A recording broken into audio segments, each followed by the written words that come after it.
The program includes a morning session from now till noon and an afternoon session from 2 p.m. to 4:05 p.m.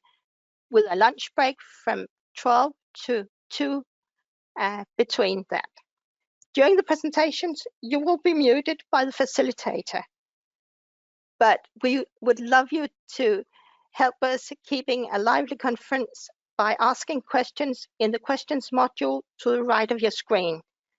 Then after each presentation, I'll do my utmost to get as many questions asked by the presenter as possible. I hope that you are well equipped with coffee, tea, or whatever you expect to need in the next 2 hours. So we are set to go. The title of my presentation is Proactive Paradigm, a shortcut to reliability strategy. It is truly challenging to design reliable and robust products, particularly when you're a startup with no previous experience from similar products in the market, but it may even be so if you're a mature company. Defining a reliability strategy is a step ahead. The strategy defines reliability goals and the tools relevant to implement the strategy and achieve the goals. Force Technology has developed an online paradigm under the PEP performance contract to help you choosing the most relevant reliability tools. The aim of my presentation is to give you an update on the PEP project and the paradigm, as well as to demonstrate its use and benefit for your daily work. The outline of my presentation is an introduction to myself and to the PEP project. Then I'll motivate why a reliability strategy is important. I'll present the paradigm as a shortcut through a reliability strategy and demonstrate by an example the implementation of a reliability strategy, and of course end up with future activities. We are going to spend quite some time today together as I'll be the moderator. I'm Susanne Otto. I'm a senior specialist in product compliance engineering of Force Technology. I've been working with test and consultancy on climatic and mechanical issues as well as reliability since 1986. And I've had the honor of being the project manager responsible for the performance contracts, development of reliable products based on physics of failure, and proactive paradigm for reliability of electronic products. This is an overview of the performance contract and what we have achieved in the last 2 years.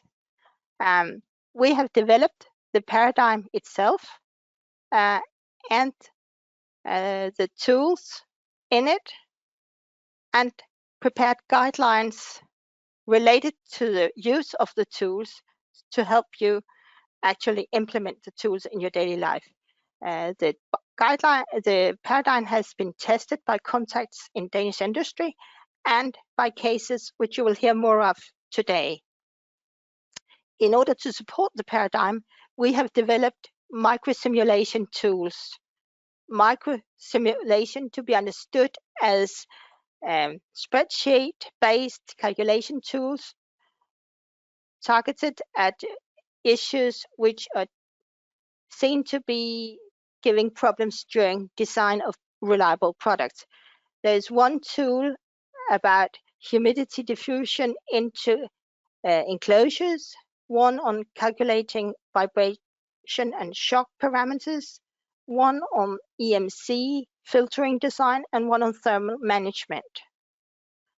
These micro-simulation tools will be made available to the POF Club, and it will be placed under each relevant tool in the paradigm. So if you use the paradigm, you will get to the tools and be able to use them. In order to give background, basic information about the topics of some of the microsimulation tools, we have made some webinars, again in cooperation with Energy Cluster Denmark. There are webinars on vibration and shock, on EMC, on connector reliability, and on thermal management. And they will be made available on the Force Technology website shortly. Scalability is important in order to know at which level to implement different activities like intelligent test and design measures. And in this project, a process for scalability from system level, over module level to component level, and vice versa, has been developed and demonstrated on cases. We talked about this last year, so during this conference there won't be a lot about scalability. Reliable software is another important issue in designing reliable products. And during this project, different open source and cheap software tools have been investigated, and a virtual toolbox comprising relevant software tools have been made. And so we are able to give advice on this for you. Further software tests throughout the development process have been investigated, and a service assisting you in doing so has been developed. Both of these things have been demonstrated by cases. Coding of printed circuit board assemblies is a measure of designing reliable and robust products. And based on user surveys and demo cases, a test strategy and guidelines on why, how, and when to introduce conformal coding of printed circuit board assemblies have been developed.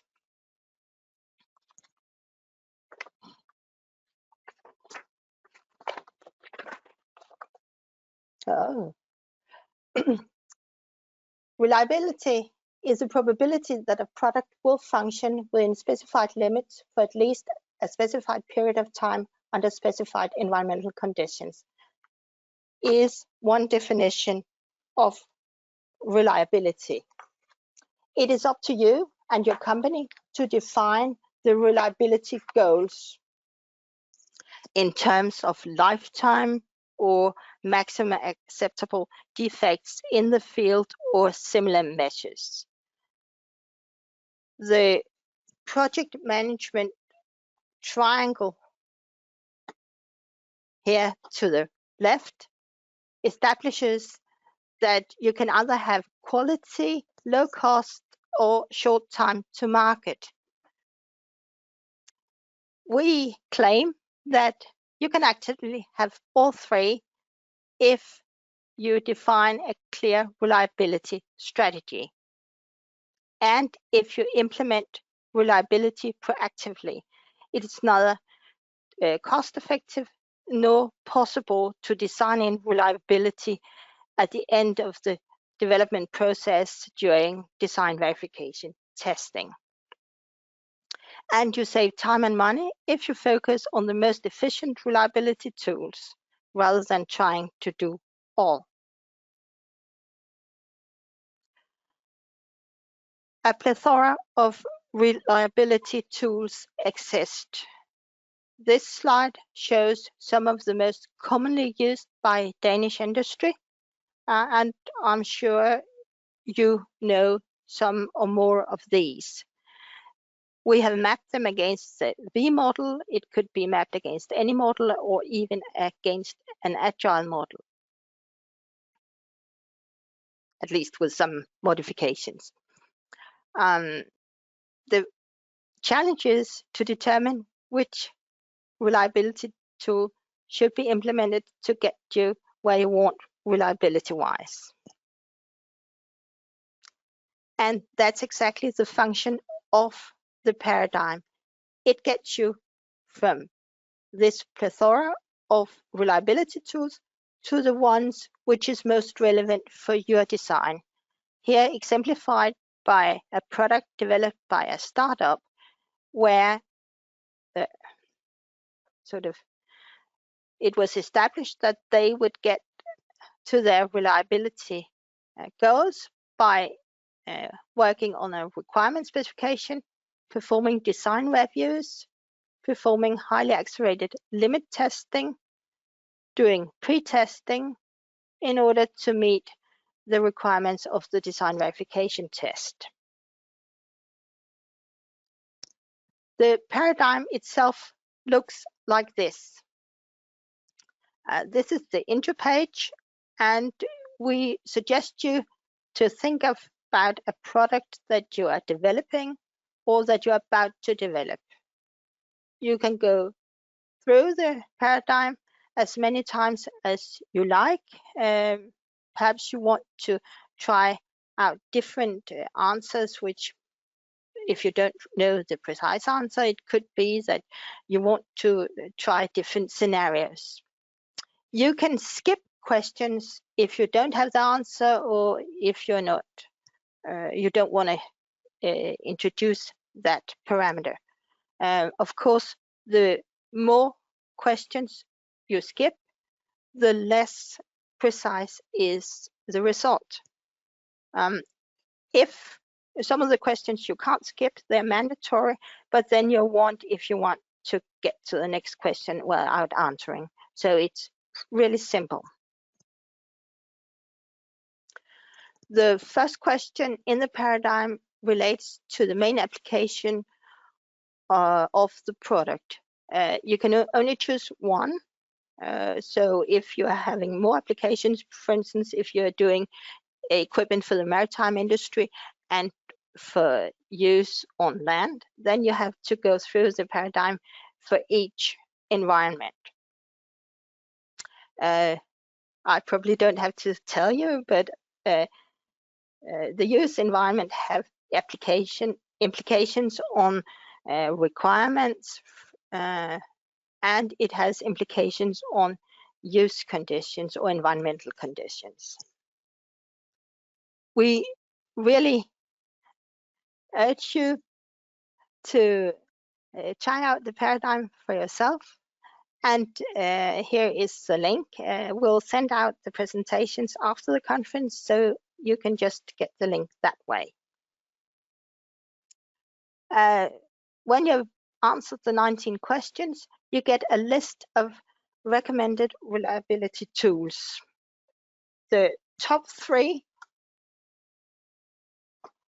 are the top priorities,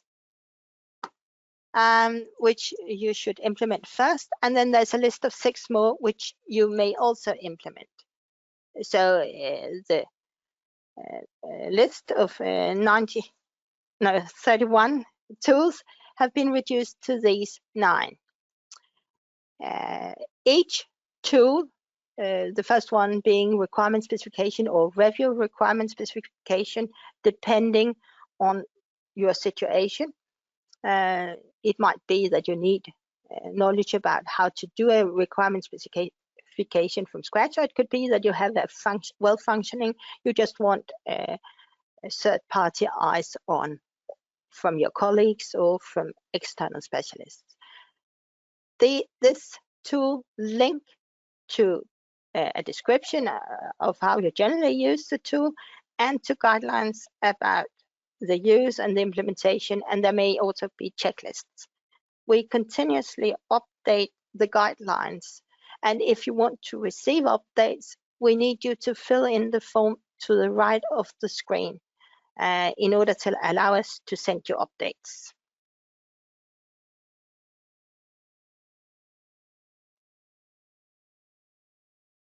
As already said, this is the reliability strategy to be implemented by a startup in order to achieve their goals of high quality and short time to market and low cost, preferably without any problems during the design verification testing.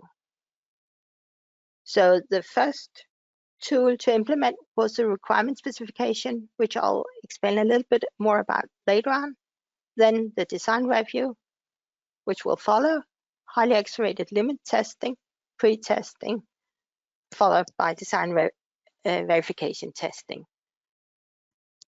A well-functioning, well-understood, clear, well-maintained requirement specification is immensely important. A survey made by Force Technology of root causes resulted in the conclusion of 50% of all design errors being related to problems with the requirement specification. So if you can nail a good requirement specification, you're well ahead to reliable and robust products.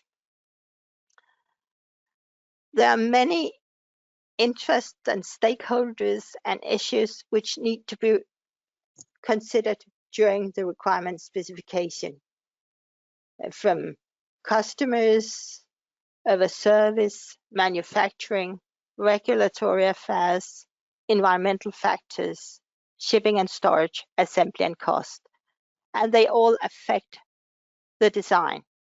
Generally, these issues affect the design on system model, but then fortunately we have the scalability process to come from system level to over module level to component level.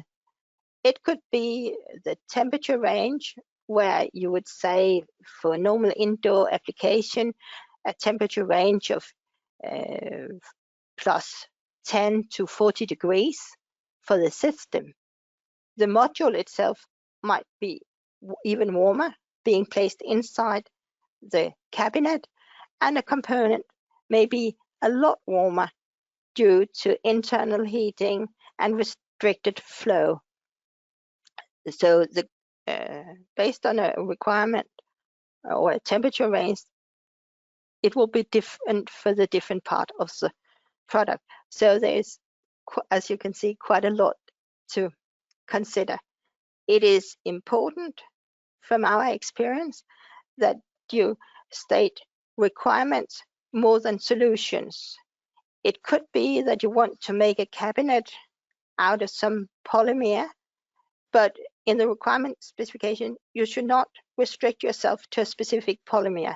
You should rather state the temperature range, the mechanical strength, the resistance to cleaning agents, etc. That allows you to, later in the process, to choose freely between different solutions which all fulfill the requirements. Part of the requirement specification is functional and environmental conditions. Here you have to consider the full life cycle of the product from manufacturing over operation to end of life. And all the different environmental conditions and functional conditions have to be considered. Of course, they may not all be relevant to your product. It has to be determined which of the conditions are relevant, and then it has to be determined which parameters for each of the conditions are relevant. It could be temperature, it could be change of temperature, it could be high temperature, it could be low temperature. It could be humidity. If it's outdoor, sun would be relevant. During transportation, pressure, low pressure may be relevant, but each of them have to be considered individually and levels have to be ascribed. The same with respect to mechanical issues. You may be in a vibrating environment, or it may be a product which only experiences vibration and shock and drop during transportation. It could also be exposed to handling, twisting, bending, or whatever. The electrical parameters are, of course, partly given by the EMC directive, but it's important to consider them as environmental factors and consider their relevance and the focus applied. It could also be that your specific application caused more severe requirements than ascribed by the EMC directive. There are also chemical and other, like fungus and animals, and of course all the functional ones where you're probably the world champion. So there's a lot to consider in a requirement specification, but it's well worth the work. A design review is really useful in achieving the proper level of reliability, as it helps you evaluate the design against specified requirements and identify potential problems at an early stage. It has the form of a meeting between project managers and project team and internal and external specialists. It's important that the specialists are external to the project, so they are not home blind, you would say in Danish, but it doesn't matter if they are internal or external to the company. During the design review, specifications, hardware, or analysis or whatever you have will be the object of the review. You may get inspiration from IEC 61160, which is an international standard on design review. Just to give it a little flesh and blood, here is examples of findings during a design review with focus on thermal and climatic issues, mechanical issues, and EMC and electrical issues. There were more issues, but I've only chosen to show you 4 of the issues. Here we have the fan, which was shut off when the product was shut off, and that's probably logic. However, that meant that it didn't take part in the cooling down of the LEDs, which were part of the product. So that reduced the lifetime of the LEDs as they were kept hot for longer as they needed to. So that was one thing you would see if you were external to the project. The next picture shows heating of a component due to restricted flow of air through the cabinet. The temperature rose 37 degrees above ambient, and that's quite a lot. Normally, a design review is a paper job, but we often include infrared thermography as part of it because it gives you a really good overview of temperature-related issues. Here we see the problems that a normal hand of a man has to get to the screw between the connectors. And in the last corner, we see that wires are passed through a sharp edge, which could lead to wear and electrical hazard. So it seems like little things, but it could have large consequences if they hadn't been discovered during the design review. Highly accelerated limit testing is another important way of reducing failures in the field. You step stress until failure, investigate the failure, and step until the next failure. And this long list of potential failures are evaluated in order to determine if they're relevant. If they're relevant, they are mitigated until you are far beyond the specification limits. So what you do is you move the strength distribution in the top figure to your right, and you move the strength distribution to your right, so there's no overlap between the load distribution of the environment and the strength distribution of the product. And this way you get margin, so you're well prepared of unexpected experiences in the field. So HALT is another way of getting a head up on potential problems. Pre-testing is the last way of, or in this strategy, to determine if there were any problems on the way ahead to the design verification testing. The precise pre-test tests to be performed depend on your product and your application often humidity, radiated emission, and resonance search are useful, but it depends on your product. In this case, it led to a product which passed the design verification testing during the first time. If you want to know more, a suite of courses have been developed during this performance contract. It includes in-depth knowledge about the different tools from reliability engineering over humidity design to accelerated life testing. They may be general courses or company specific or business specific. It depends on your needs. You can get more information about the courses from our website. This concludes my presentation. Thank you for your attention. Do you have any questions?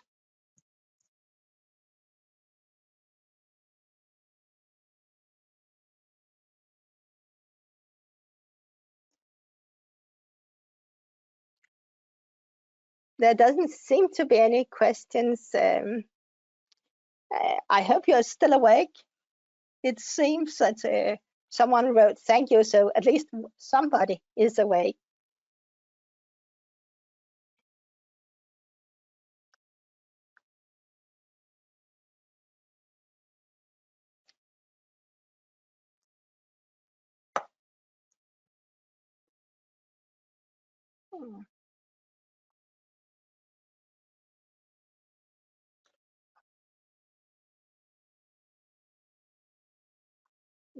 There seemed to be a question, but unfortunately, I can't really get to it. Susanne, try going to the blue flower in the bottom of your screen. Yeah. And if you hold the mouse over that. Yes, I do, but I only get to see myself. Okay. Okay. Actually, but it wasn't a question. There are no questions at this time. No, it's only comments. It is, yes. Yes. Yes. Okay, then thank you for your attention again. It has been a pleasure having this chance to present the paradigm for you, and then we prepare for the next presenter.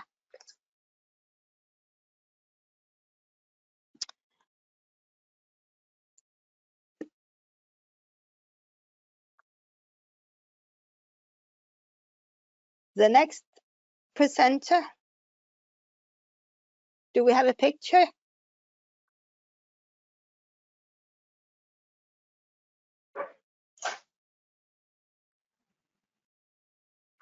Hello. Nice to see you, Francesco. Nice to see you, likewise, Susanne. Thank you. Francesco Iannuzzo from Aalborg University will enlighten us on the trends of the reliability of power electronics. You can really look forward to Francesco's presentation. He is a professor in reliable power electronics at Aalborg University. He is a senior member of IEEE, and he has been the general chair of SREF 2018. So he is a really experienced person. And just recently, he was elected the best teacher at Aalborg University. I got to see it last time I visited you. So you can really look forward to his presentation. The audience, have it away, Francesco. Thank you. Thank you, Susanne. Just to double check, can you hear me and see my screen? Yes, we can. Thank you very much. So good morning, everyone. And let me extend my special thank to, just a second. Yes, my special thank you to Susanne and Force for inviting me to this event, which I was looking forward to attend very, very much. Thank you also for your kind introduction. I'll be humbly contribute my thoughts about trends in reliability of power electronics. I would say this year is a very special one. I would really like to be physically in Hörsholm this year as well, but everything I have is a picture of the city center, so this is what I have for this year. All right, this is the outline of my presentation for today. So I'll be introducing a little bit of power electronics just to make sure we share the same background, and then moving to reliability of power electronics. I'll be trying to point out some trends and expectations, at least from my own point of view, and draw together some conclusions. I mean, reliability is a big stuff, and just to tell you what it is about, you can see a very challenging design here for automotive, which has been published and awarded actually last year at the PCIM conference from Fraunhofer, Berlin, Germany.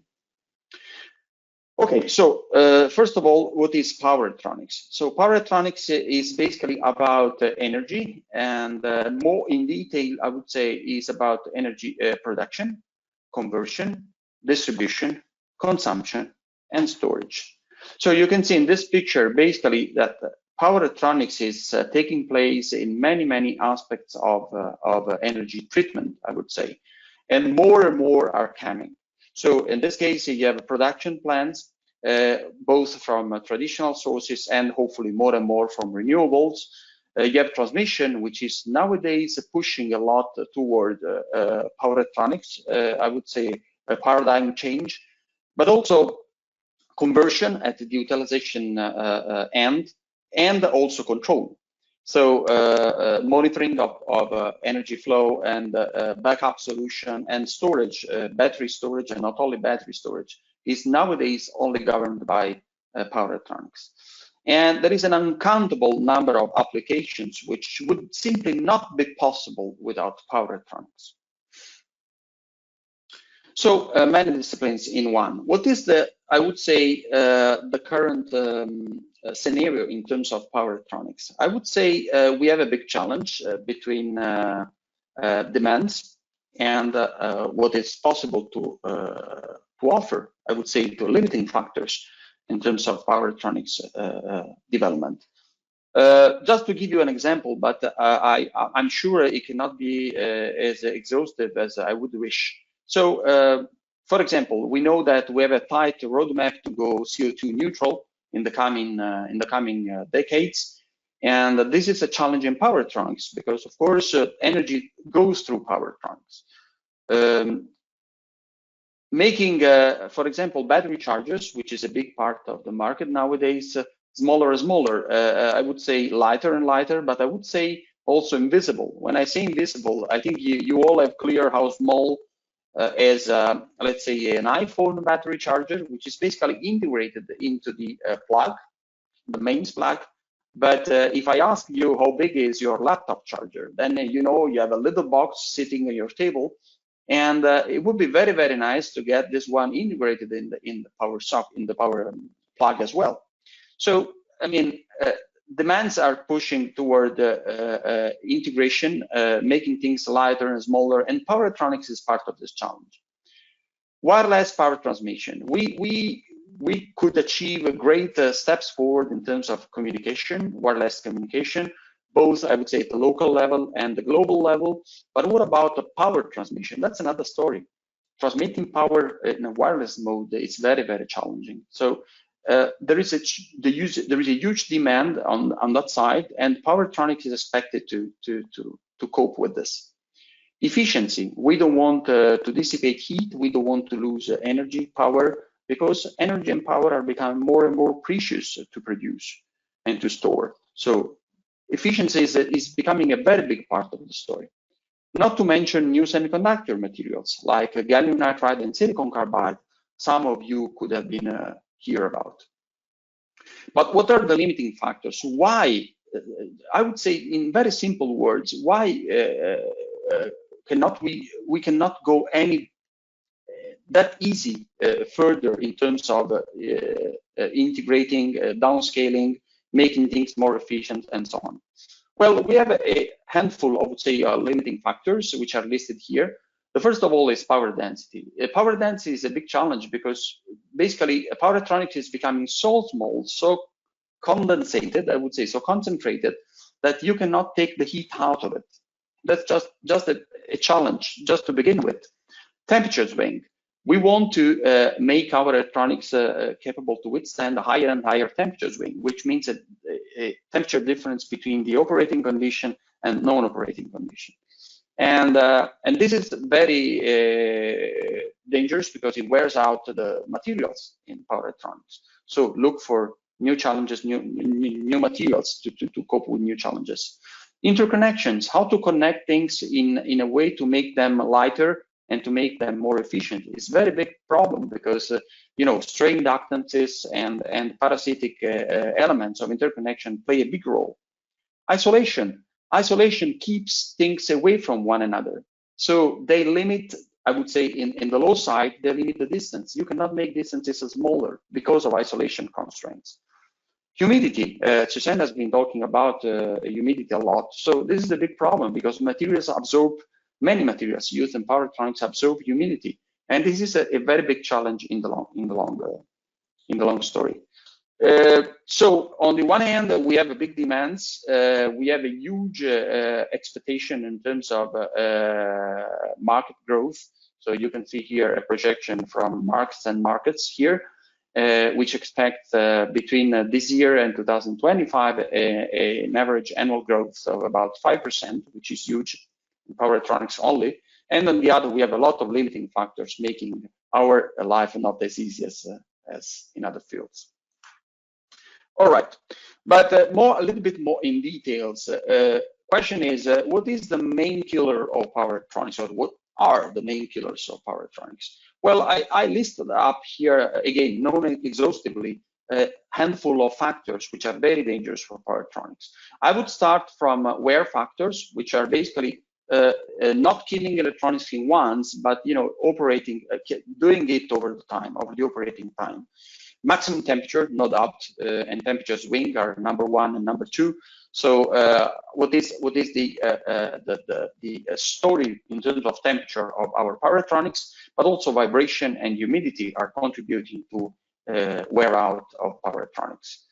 On top of those, we have to look into abnormal events, transients, lightnings, and great ride-through, and some similar events, which have to be taken into account if you want to make a reliable design. The reason is very simple. If we aim at a very, very long-lasting product, once in its life, the product will be withstanding something abnormal. So you have to design your product not only for normal wear out, but also for abnormal conditions. And I have some simple examples here. For example, short circuit. It is a lot more likely happening than you can imagine. For example, in a car, it's very likely to happen that during replacing a lamp, a simple turning lamp, you make a short circuit with your screwdriver, and you don't want to kill your car electronics because of this. So, or mechanical shock, you drop a mobile phone on the floor or whatever. By the way, mobile phone, I have also power electronics, or something like this. Not to mention electromagnetic interference, which may happen more and more in a, I would say, fully digitalized and a fully interconnected society like ours, which can heavily interfere with power electronics function. And you have a picture here, which tells you, I would say, not very happy ending story about power electronics. So this is the risk we run into if we don't design power electronics to withstand such kind of risks. I will give you two examples. The first one is, I would say, the most common by far in terms of a kilowatt range application, which is called bond wire liftoff. Bond wires are wires placed on the top of chips in power electronics. You can see a lot of wires here. And in a typical power electronics module, whose appearance is this one. And this picture tells you what happens in the case of bond wire liftoff. So you have a normal bond wire, which is soldered with the ultrasonic technique on top of the chip. And this is what happens because of wear out. This is a very unpleasant condition because, of course, wear out because of liftoff means opening the circuit and breaking the current continuity. Another example comes from the other side of the chip. This is a bigger module used for wind turbine applications. And this is the internal, the interior appearance. And basically, the black squares are semiconductor chips. And they are, let me say, glued. Actually, it's not a glue. They are soldered on the base plate, which is typically made of copper. by means of an alloy made of tin and other conducting materials. Well, this alloy can wear out easily, and this is the result. So you can see a cross-section made by scanning electron microscopy of a worn solder layer. This is a scanning acoustic microscopy analysis of a worn solder layer, where you can see that according with the number of cycles, of stress cycles, the active surface is becoming smaller and smaller. And this is also very common, especially in low power applications, but as you can see here, not only. All right. Reliability of power electronics. So we have been talking about power electronics. We have been talking about what the failure mechanisms are. Then I would like to start with some history. I'm part of CORP, the Center of Reliable Power Electronics at Aalborg University. You can see the logo here on the bottom left-hand side of this slide. And I have a picture here for you. This is a slide that we commonly use to show what the reliability challenges in industry are. And this is a slide which is a table which was basically made in 2011 when CORP initiated the activities. And you can see here what the past scenario, present at that time, by the way, and future scenario was looking like in terms of customer expectation, reliability targets, research and development approach, R&D key tools. So let's go through it very quickly. Customer expectations. In the past, we said a replacement in the case of failure and providing years of warranty. In the present, low risk of failure, so reducing the risk of failure, and requests for maintenance, so being interactive with the customer. In the future, which means in the future of 10 years ago, peace of mind, which means making sure the customer is fully satisfied, predicting maintenance. We knock on the customer's door and we say, okay, it's time to change to replace your power electronics. Reliability targets.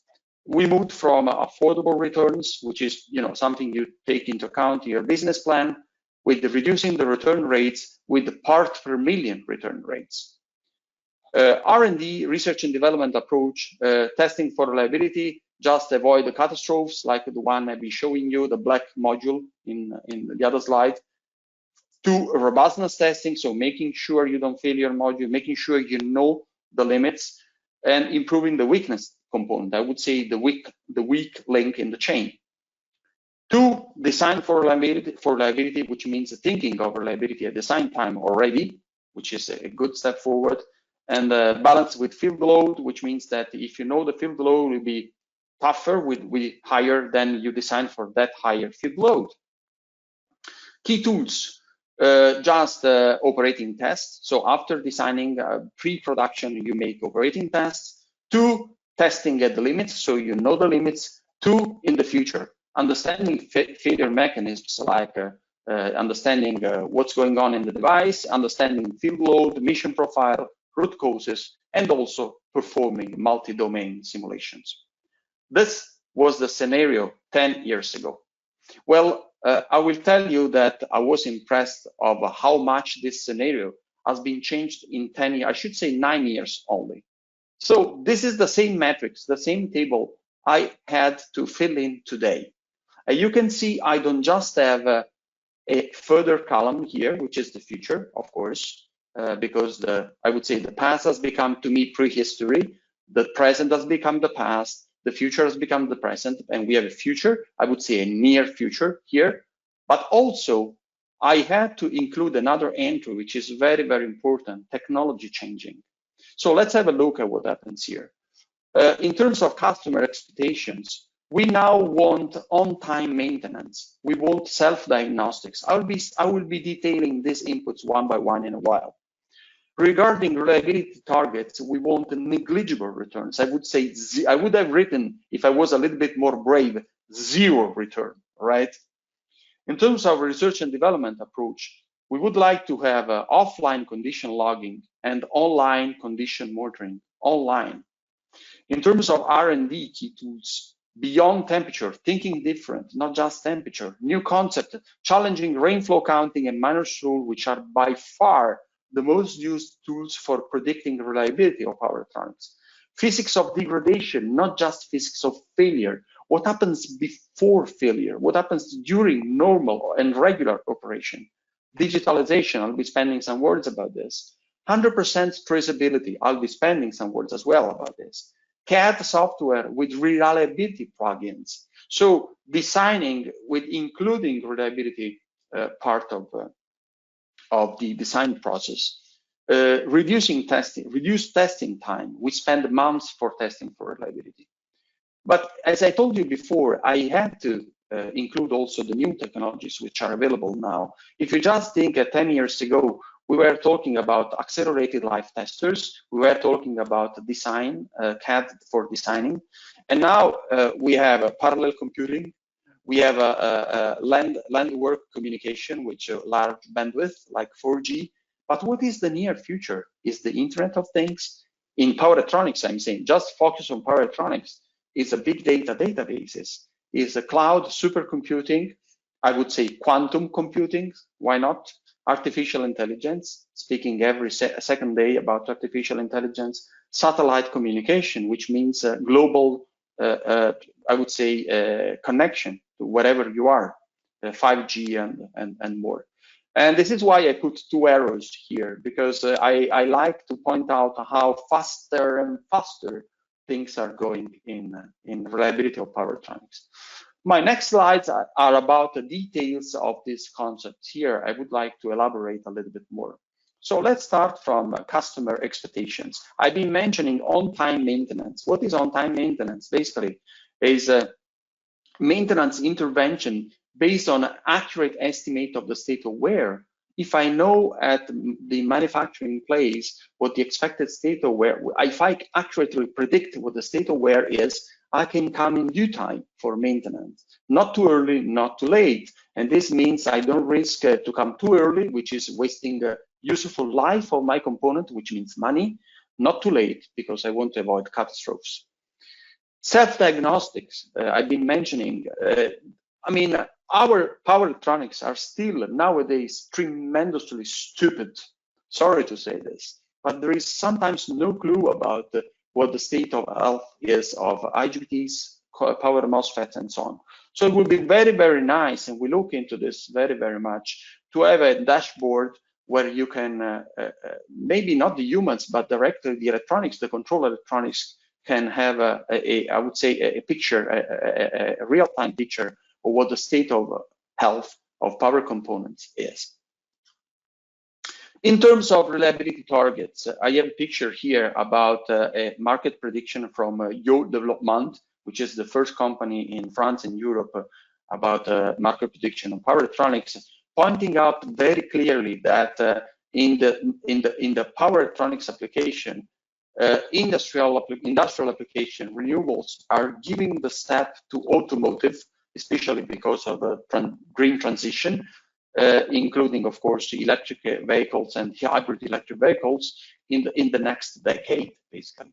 So there will be a strong push toward power electronics, which means in automotive, which means that we are moving from, I would say, an expectation, market expectation of billion pieces per year to a market expectation similar to mobile telephone with the billion pieces per year.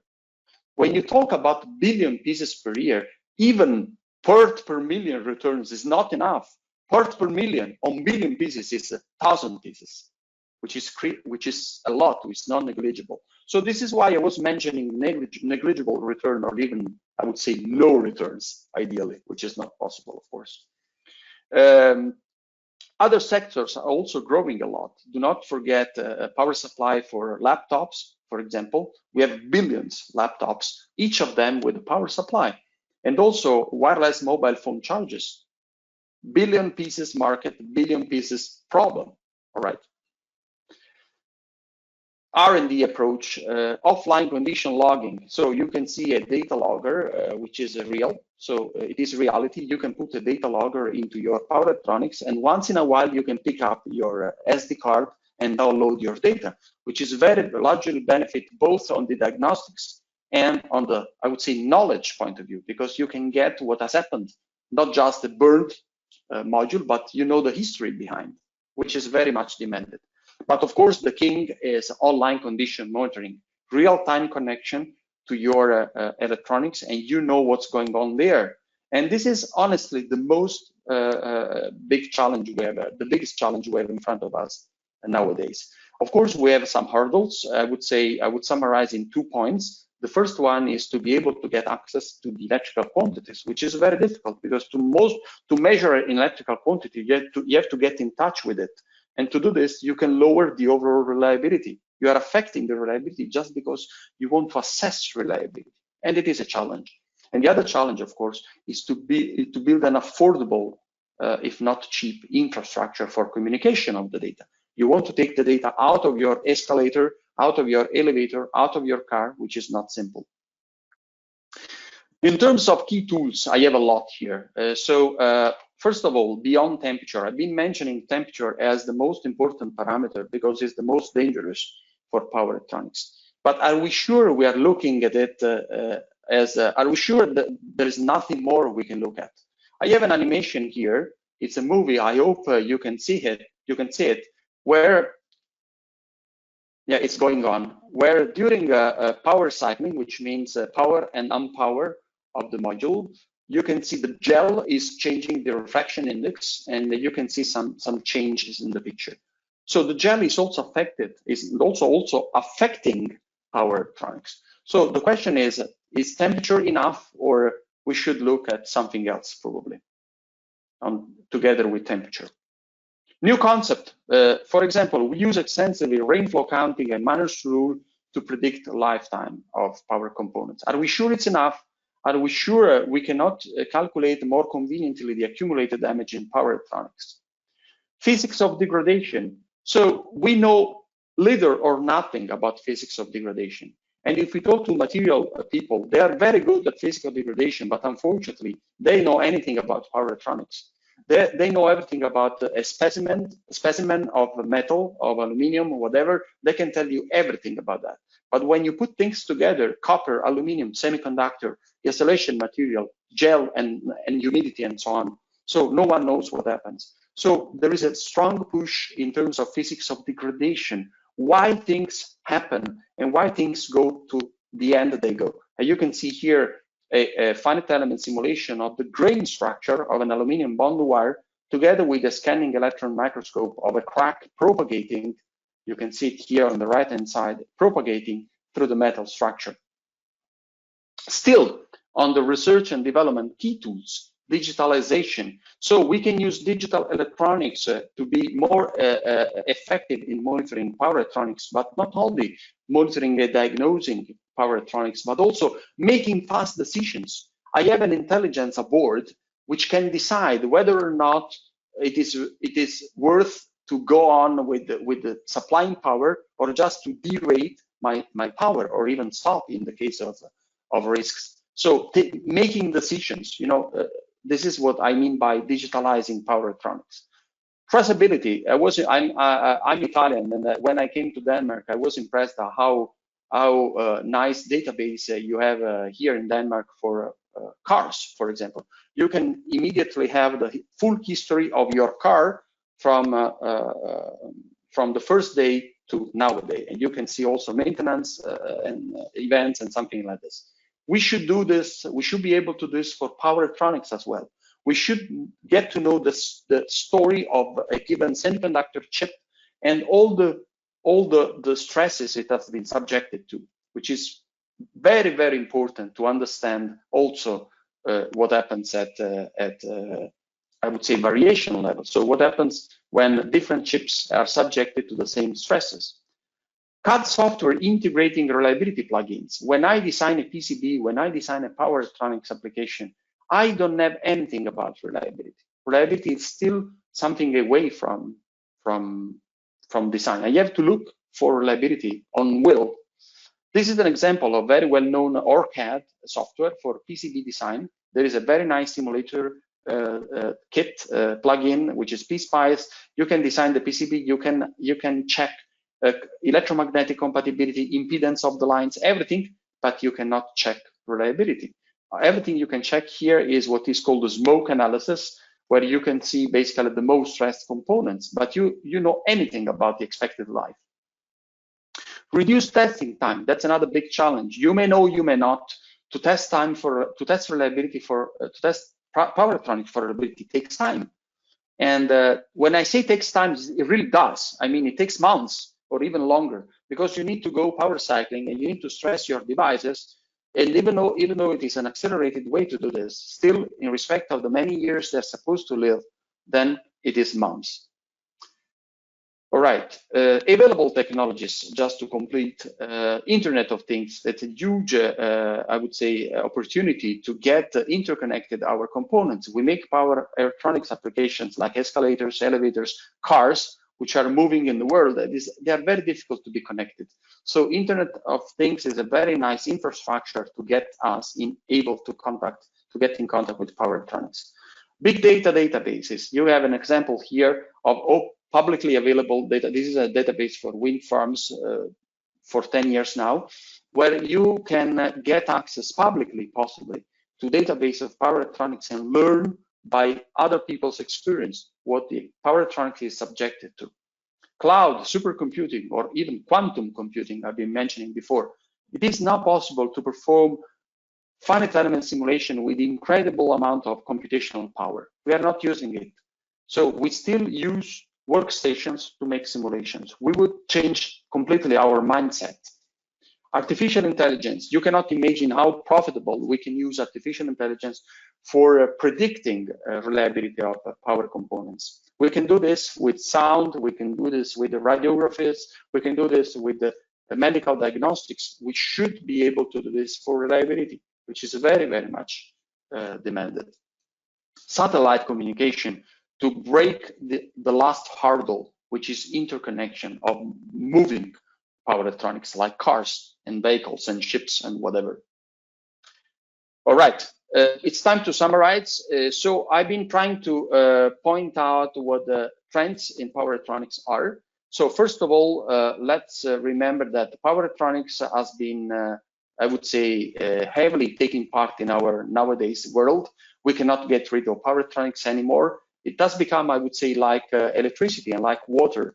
It is simply integrated in each and every of our activities. So power electronics has become an essential part of modern life. Second, I would say that there is an extraordinary effort needed to bridge the gap between market demands and intrinsic limiting factor in power electronics, which is the big challenges we have in front of you. I would say that after a single decade only, there is a huge paradigm shift. This is the white one, is what the reliability of power electronics was just 9 years ago, and this is what it is today. So it's incredibly going forward and also incredibly going fast. Modern demands and modern technology are showing up together. So this means that reliability engineers must bridge the gap by a dedicated effort in very specific directions. It's become multidisciplinary, and we need many expertise, different fields expertise, I would say, to cope with them. I would like to conclude my talk saying that it is important also a mindset change in terms of power electronic circuit design. And also probably it's a good idea to think, I belong to academia, to think to new curricula in terms of engineering for reliability. Thank you very much for your attention. Thank you so much, Francesco. There's one question is asking if maintenance-free product is a concept for the future, especially for power electronics. Maintenance-free, so unmanned products or something like this? Yeah, so products which you don't need to maintain. Yeah. I would say so. Of course, when you talk about no maintenance, then you're basically talking about unlimited life, which can be, of course, interpreted in many ways. I would be happy enough to talk about, I would say, 30 years guaranteed expected life, which is already a very nice target. You know, when I teach to my students, I always ask them and challenge them and say, where will you be in 30 years? No one knows. So how can you get to know your power electronics, where your power electronics will be? So the answer is yes, it is possible, but let's work at, let's say, a time horizon of 30 years, I would say. Okay, thank you so much, Francesco, for sharing your idea or thoughts on the trends of power electronics. It's very, very useful. Thank you. And the next presenter will be Jørn Karlberg, who is the CEO and co-founder of Nordic Firefly. He is also a certified project manager. He is an engineer, and he is sort of a real entrepreneur working at business development innovation at Technical University of Denmark. Jørn Karlberg will reveal the ideas of Nordic Firefly on proactive reliability strategy for the design of sun-powered LED lamp drivers. Take it away, Jørn. Yes, thank you, Susanne. I hope you can see my screen now. We can indeed. Okay, thank you very much, and thank you for the introduction, and thank you to Francesco, because that was a very good to hear about power electronics, because I am going to talk about power electronics, in fact. As I am Jørn Karlberg, I'm CEO in Nordic Firefly, as Susanne said, and yeah, we are focusing on transforming daylight into LED light, as we like to say, and that's about power conversion. It's about making products for solar cell based lighting products. And I'm going to tell you a little about what we have done regarding development of this, our first product. And I will show you the first actual case for us, which is a rescue ladder, as you also can see on the screen now, which is a way to have a solar panel making light at the rescue ladder in the night. So if you fall in the water, you can see the rescue ladder. So what we are doing is that just move it here. Okay, it's very simple, in fact, and you probably know it from the garden lamps, the cheap garden lamps, that is very difficult to get to work in the winter time. We are sitting in the middle of a lighting device, solar based. So we transform the energy that is hitting the solar panel into energy in the battery, and when it gets the night, we will light up the light. So that's pretty easy, but it's not that easy to do in Denmark. And as we look from the last days in November here, we don't have that much light, and we have short days and long nights. So we have to be very careful about how we get the energy out and how we store it, and how much light we use, of course. And what we can do with our electronics is that we have a very high efficiency, as you also can see on the diagram. We have almost 100% efficiency in the conversion, both from the solar cell to the battery, but also from the battery to the LEDs. So we actually can get almost all the energy that is hitting the solar panel, even in cloudy environments. So what's coming in is also stored. So that's what we are doing. And for us, it's let's say compared to what is on the market today, we know there's a lot of converters in this area that are not reliable. We hear a lot of stories that they work 1 or 2 years and then they just stop working. So reliability is very, very important for us to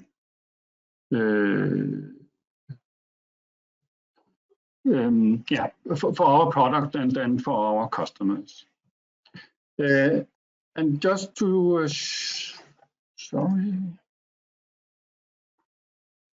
to show that this, that's you can say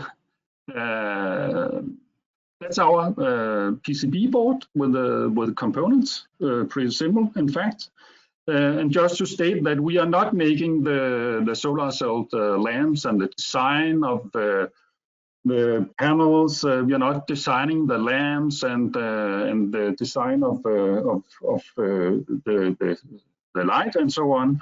We are focusing on making you can call it the motor inside the lamp. So it's not about designing a lamp, but it's about designing the electronics inside the lamp.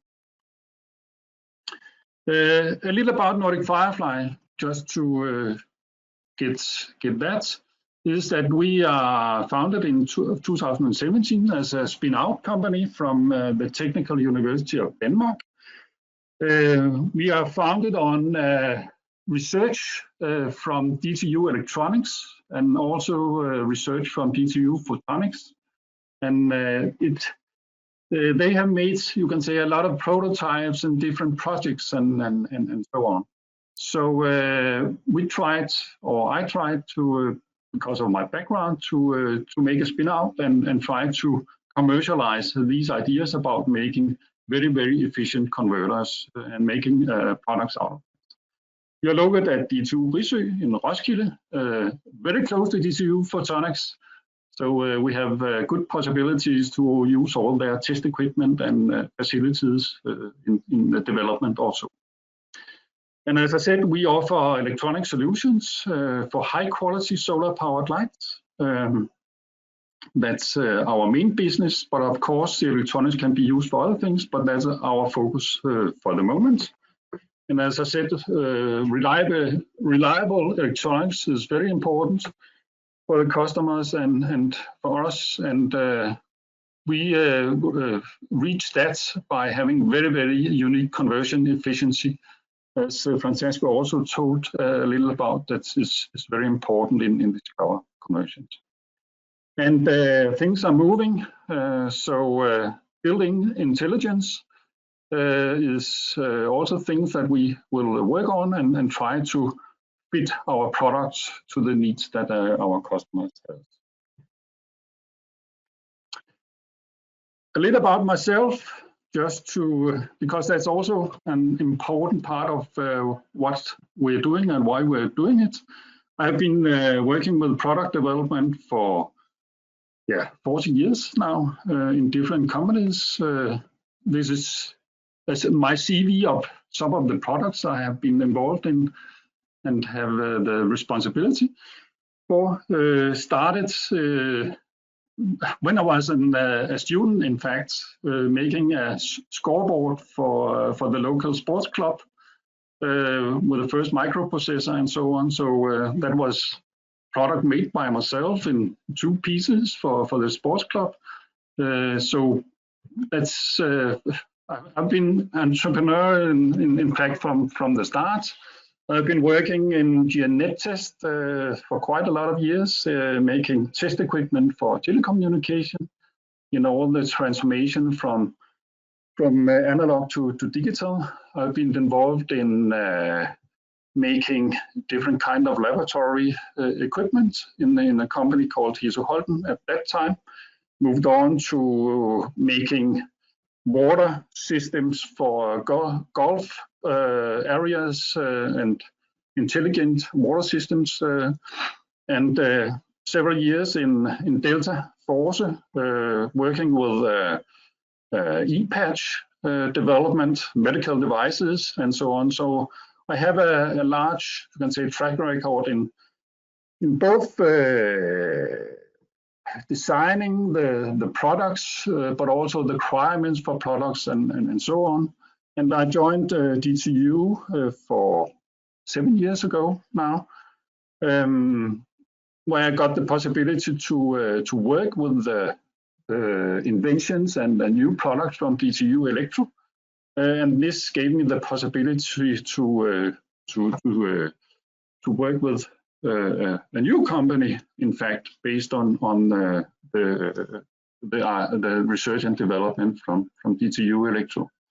So you can say it's a ring. I started with a very simple product, and now have the possibility to work with a new possibility with a new simple product, and you can say that gives me the opportunity to start to make a new product from scratch.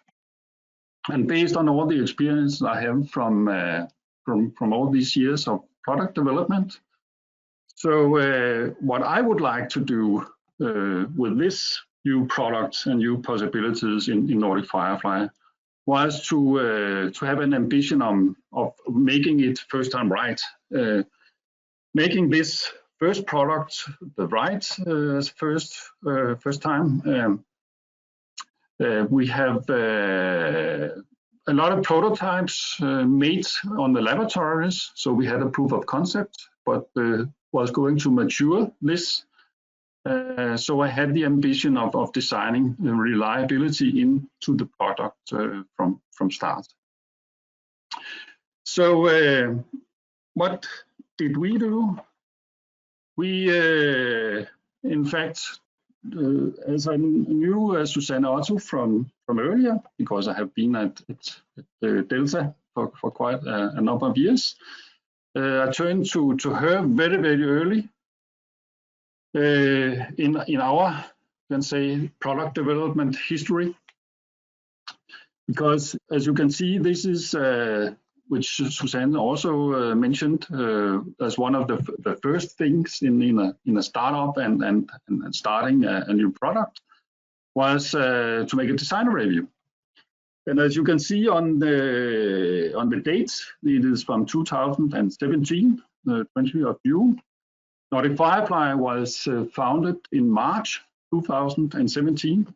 So this was one of the very, very first thing we did, in fact, was to take our first prototype that we had designed in the first months of the Nordic Firefly history, and took that and ran through a design review together with Susanne and also Klaus Andersen, and looked at all the things that we could look at, in fact, in a design review. And it turned out that we got a report with a lot of, you can say, issues, minor, larger issues around different kind of things. I have listed some of the pages from the report here. It's about connector and cables, hotspots. How do we make sure that we could start this converter with you can say, low temperature, no battery, and so on. Yeah, electric capacitors was an issue that we used some time on because we know that electrolytic capacitors are not that reliable, so we have removed them totally in our designs. It was possible doing different kind of things, so we don't have electrolytic capacitors. That's also a difference from competing products we can see, and all this kind of stuff. Configuration management is also about how did we make our documentation, change management, and so on. Yeah, you can see different kind of things. So that's just an inspiration to what we could look at when we have a product like ours. And what we also did was to test very early on our first, you could say, the first real prototypes. we had from the reviews or the review we made, you can say, the first real prototype from Nordic Firefly to be tested, and it was tested at the HALT test and also climatic tests. So, and it's performed very well. You can see we are down on almost minus 100 degrees, and everything was working. So we had very good experience in the review and the change of our product to fulfill the things from the review, and also the first test at it. So it gave us the possibility to make our first viable products, and that's what we all talk about in the startup environment. Find the first viable product that you can make, so you have a customer that is interested in buying the first product. And this was, you can say, still a very simple product. It was only the key features, but that was enough for TrygFonden, that was interested in having this solution, where we have on the top step on the rescue ladder, it is an electronic, you can say, device with a solar panel in, and it's then having the battery, and it puts lights on the ladder during the night. But they had very high demands on reliability and light performance, because they wanted that we could state and secure that there should be light all night, every day, all year when placed in Denmark. And that's, you can say, hard to fulfill, and you have to be absolutely sure that you keep counts on what is on the battery, for how long time can it put out the real power to the LEDs during the whole night. So in fact, we offered a lot of time together with D2 Photonics to make these tests, both outside tests, and it took almost a year to make these tests and convince TrygFonden that we had a product that could fulfill their requirements. And as you also can see on the next screen here, this is some pictures from with the rescue ladder, and if you look at the picture down in the right corner, this is from March 2018. I remember it very well because it was very cold, and we had a lot of ice in Torvik Havn, where we have the first 25 real, you can say, prototypes, matured prototypes out for test for TrygFonden, and it went pretty well in fact.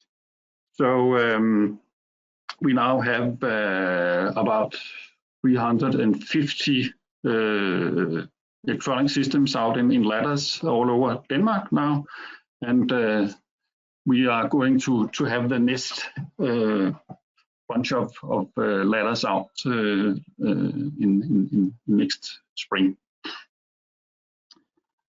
So, and we haven't had any real problems or any problems at all regarding reliability of the electronics. We have one software error. We had to change the software one time, but that's all. And yeah. So how is the situation now? Yeah. Yes, we look into, you can say, new products and new requirements. So we are going now with the Nordic Firefly as a company from the minimum viable product to a full product and more versions. And that's, of course, will give us new challenges. We are in a number of new projects together with companies.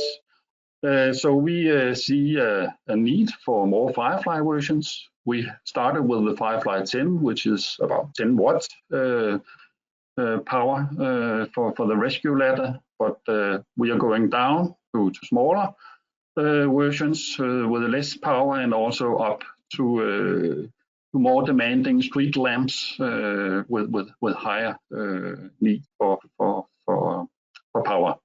And also, as Francesco told a number of times, IoT functionality is very important for us. So we are making a communication module. We are sitting in the middle, you can say, of this conversion. So we know a lot about how is the solar panel performing, how is the battery performing, what is the state of the battery.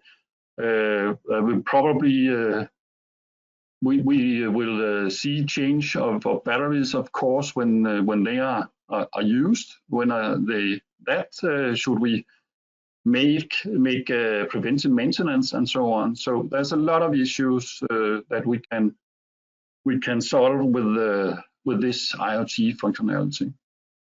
This also requires antenna and communication hardware.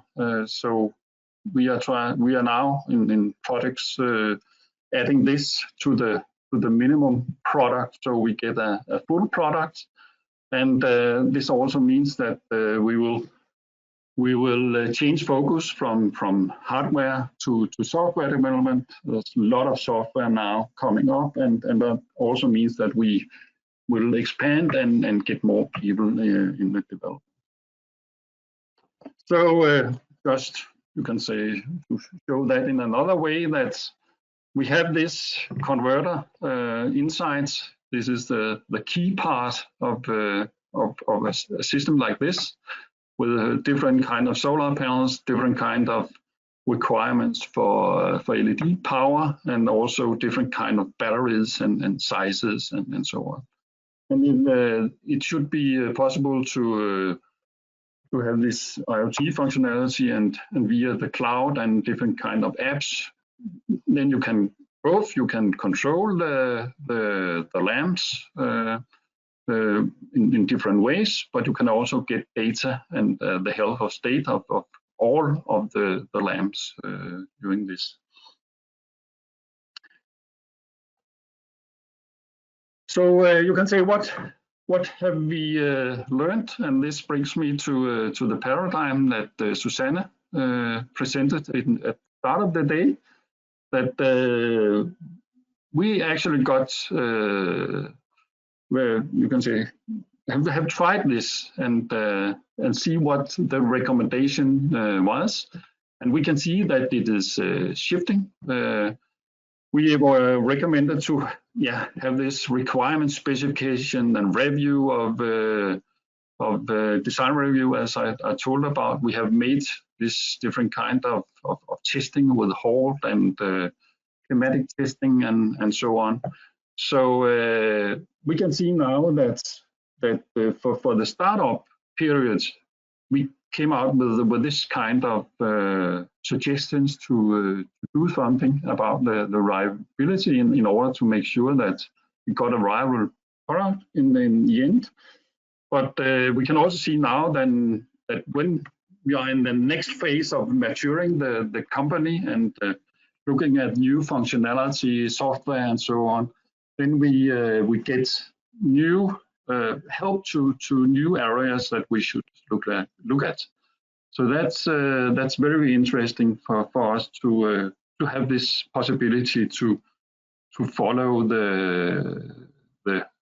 these different kind of issues that comes up when you mature your product and development.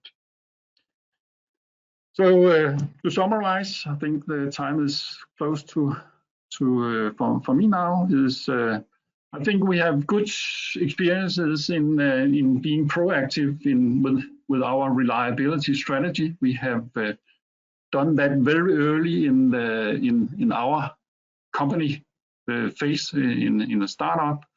So I can recommend to everybody that is in this situation to look at it as an important thing of a startup.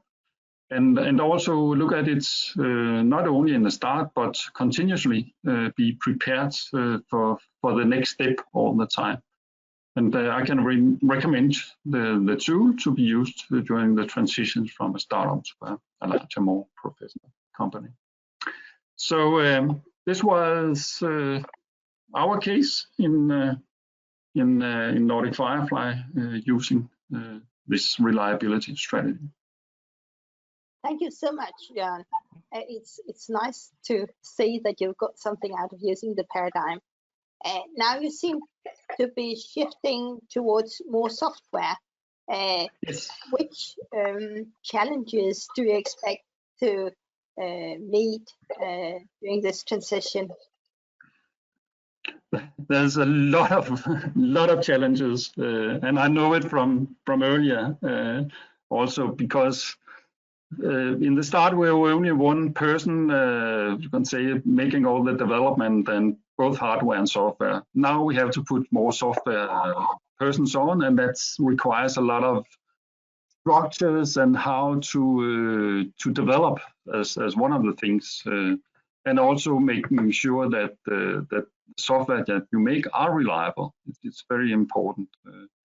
So fortunately, I have some very experienced software guys now that has been interested in our company. So yeah, that's how we do it. Yeah, and of course that's one way of growing pretty fast by importing experienced software guys or other resources. There don't seem to be any more questions. I'll just give you a second to think of something.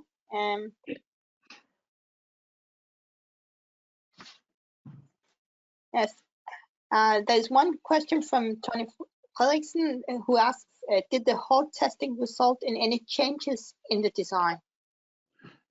No, in fact, we were that lucky or that good that the tests, both the Hall test and the kinematic test, came through without any recommendations, with no errors, in fact.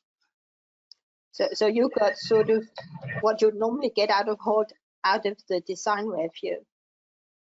Yeah, there is of course always with the Hall test you really go to the limits and then see what is broken first. And we were very we looked very careful on our connectors, and yeah. I think in fact we changed the connector and the philosophy of connectors based on the Hall test. Yeah, you actually decided to take out connectors completely, didn't you? Yeah, that's right. Yeah. Okay, thank you, Tony. More questions? Yes. Did you estimate from Anders Milo of Vestas? Did you estimate an initial budget for reliability testing on your product? You can say the cost of what? Yeah, I think so. Yeah, that's a good question, in fact, because it was rather expensive, I think, because it takes a lot of time and resources also to do that. But we made a good deal with Delta, and we thought that it was so important that we wanted to put the money for it. Yeah. Yeah, and Anders comments what you just said, that to many startups it can be a surprise how expensive testing is. Yeah. The resources it requires and the direct cost. But you already said so. So you seem to agree with Anders. Yeah, that's right. To you, Jan, and to the participants. Thank you very much. Thank you. The next presenter is my colleague here, Tostrup Jensen from Force Technology. I think of him as Mr. EMC in Denmark. He is presently Senior Technology Specialist within EMC, and you probably know, but I'll just tell you that EMC is electromagnetic compatibility. He has been working with Force and previously Delta and previously Electronic Central since 1984. He is heading SPM Afro Group 9 on EMC.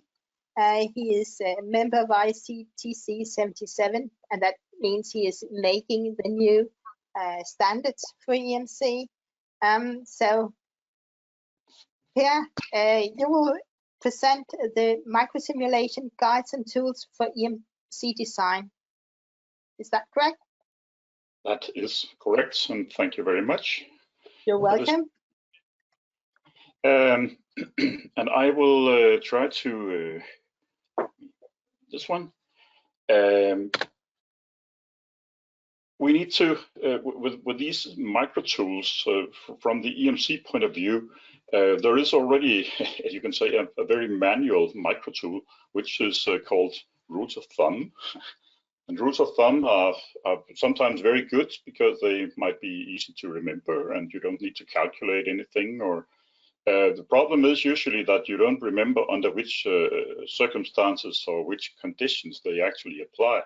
So that's why people sometimes get very confused about rules of thumb, because some of them work for some conditions and some of them work for other kind of problems. So you could say we have chosen to focus on a few of those points where you would need some additional help. It would be nice to have that.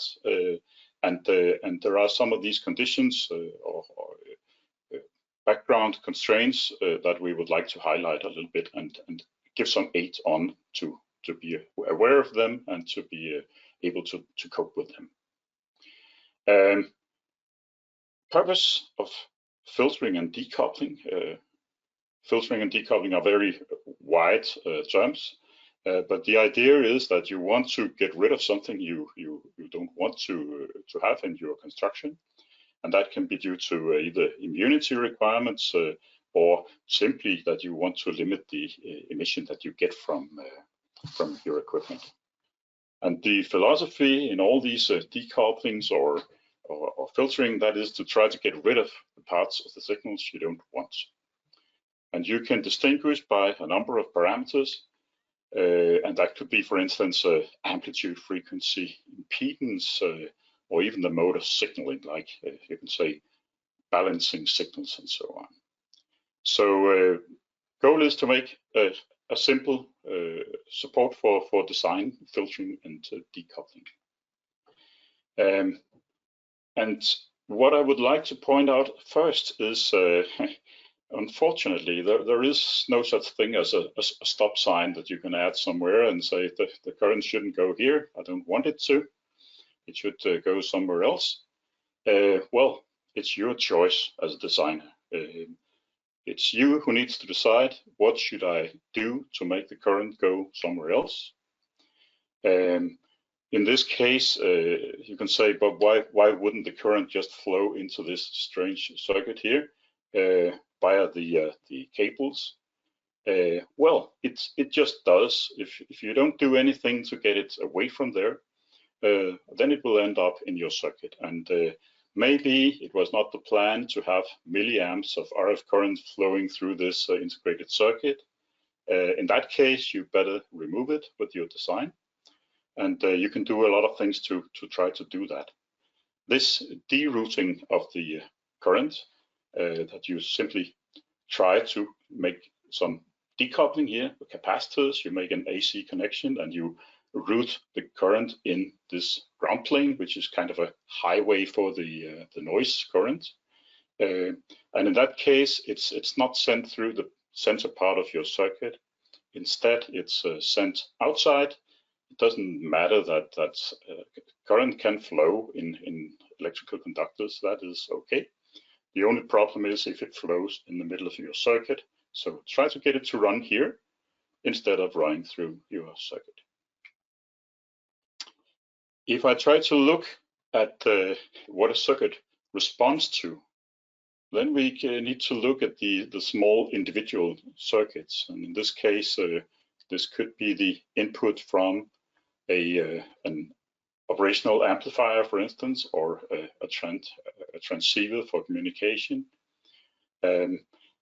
If the unit responds, if that circuit responds, then it's because it appears to be a signal between these two inputs here. That may result in seeing a 0 or a 1 in the communication, or perhaps some microvolts of analog signal. But if there is a few microvolts of analog signal, and at the same time there is some volts of common mode voltage, then the circuit can accept that until you reach about the supply voltage or the common mode range of this input. If you go above that, then you will suddenly have not your microvolts of signal, but suddenly you'll have almost 0, because both of the inputs will go and latch to the supply voltages, positive or negative, I don't know, depends on the disturbance. And in that case, you will not have the results out from the op-amp that you want to get. So the idea is perhaps to try to get rid of some of this common mode, which is injected on both of these lines at the same time. For instance, during transients, it can be very difficult. So if you have just a very short peak here, then you will have these two inputs clamped, and you will suddenly, for a short period, have no signal of the intended kind of signal. One thing that is also important if you want to have you can say a stable function, a robust design of your electronics, this guy here is obviously charged severely. About the capacitive coupling here from him just being close to this circuit, it could be something that you would take in your hand and touch, and then you could perhaps have a coupling capacity of some picofarads, but at least 100 femtofarads or 0.1 picofarad.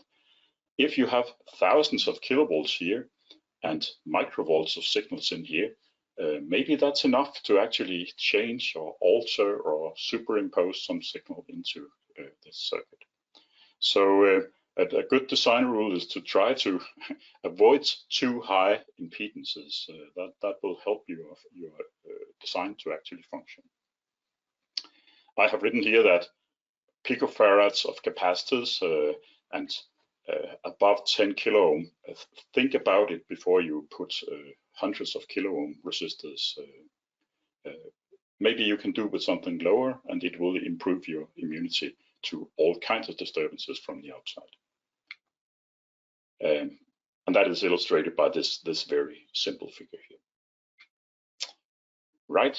An example of a design also saying that the common mode is not always the thing you think too much about or worry too much about.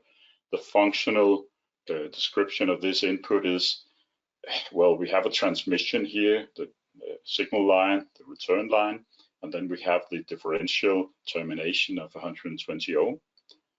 If a common mode signal is here, well, there's no defined common mode impedance at all. This circuit can float to any voltage it wants.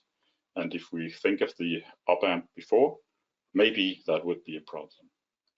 So instead, you could make the 120 ohm differential impedance like some of these two circuits instead, which would mean to have much lower common mode impedance. It's defined, and maybe that's good for your circuit.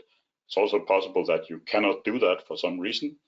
But then I would say anyhow, at least try to limit the bandwidth with some decoupling. That could be the capacitors here parallel to 120 ohms or the 60 ohms here.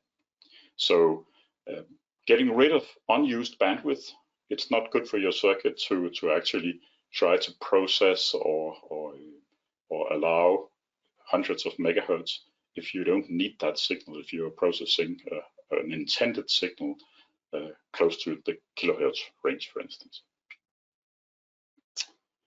That is what is summarized here. And the idea is actually to try to limit the bandwidth, try to use some LC filters or RC filters. When I say LC filter, there's risk that you might think about large coils, but that could also just be small SMD beads, small ferrite things that you put on the board. You can have them individually, or you can have arrays of them that are actually designed for this. So look at the descriptions and think about for the circuits here. Would you allow anything to flow into these pins on the IC? Is that a good thing for your design, or could something bad in your function result from that? And then there is something called the parasitic elements. And parasitic, it sounds like it's a vermin of some kind, and it is actually, because it's something you don't want to be in your circuit, but it's difficult to get rid of it. It does something more than you actually want. And most commonly known as the inductance, or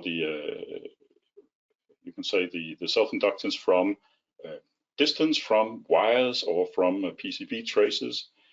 I have estimated here, commonly used 1 to 1.5 nanohenry per millimeter of component plus wiring length. So it means that if you have a component that it's already 1 millimeter long or 3 millimeters long, could be an SMD device, then you already have some nanohenry of inductance. And if you then also have some wiring length before you reach the point that you want to decouple, then you are in serious trouble, because the self-inductance may be perhaps a much higher impedance than your capacity, so you don't get the decoupling you want. If you want to know about, for instance, there is a good suggestion here about from Vishay on how does these resistors actually look, and if you go above 1 kilo ohm, it becomes, you can say, they will be dominated, for instance, by the capacitance from one side to the other or one end to the other of the capacitors. Try to take a look at that. That's just one of many examples, but it tells you why keeping at the low resistance values will also benefit from limiting the bandwidth. And then I have a couple of tools that I would like to show you here. Just a second. Here it was. And I will go to this one.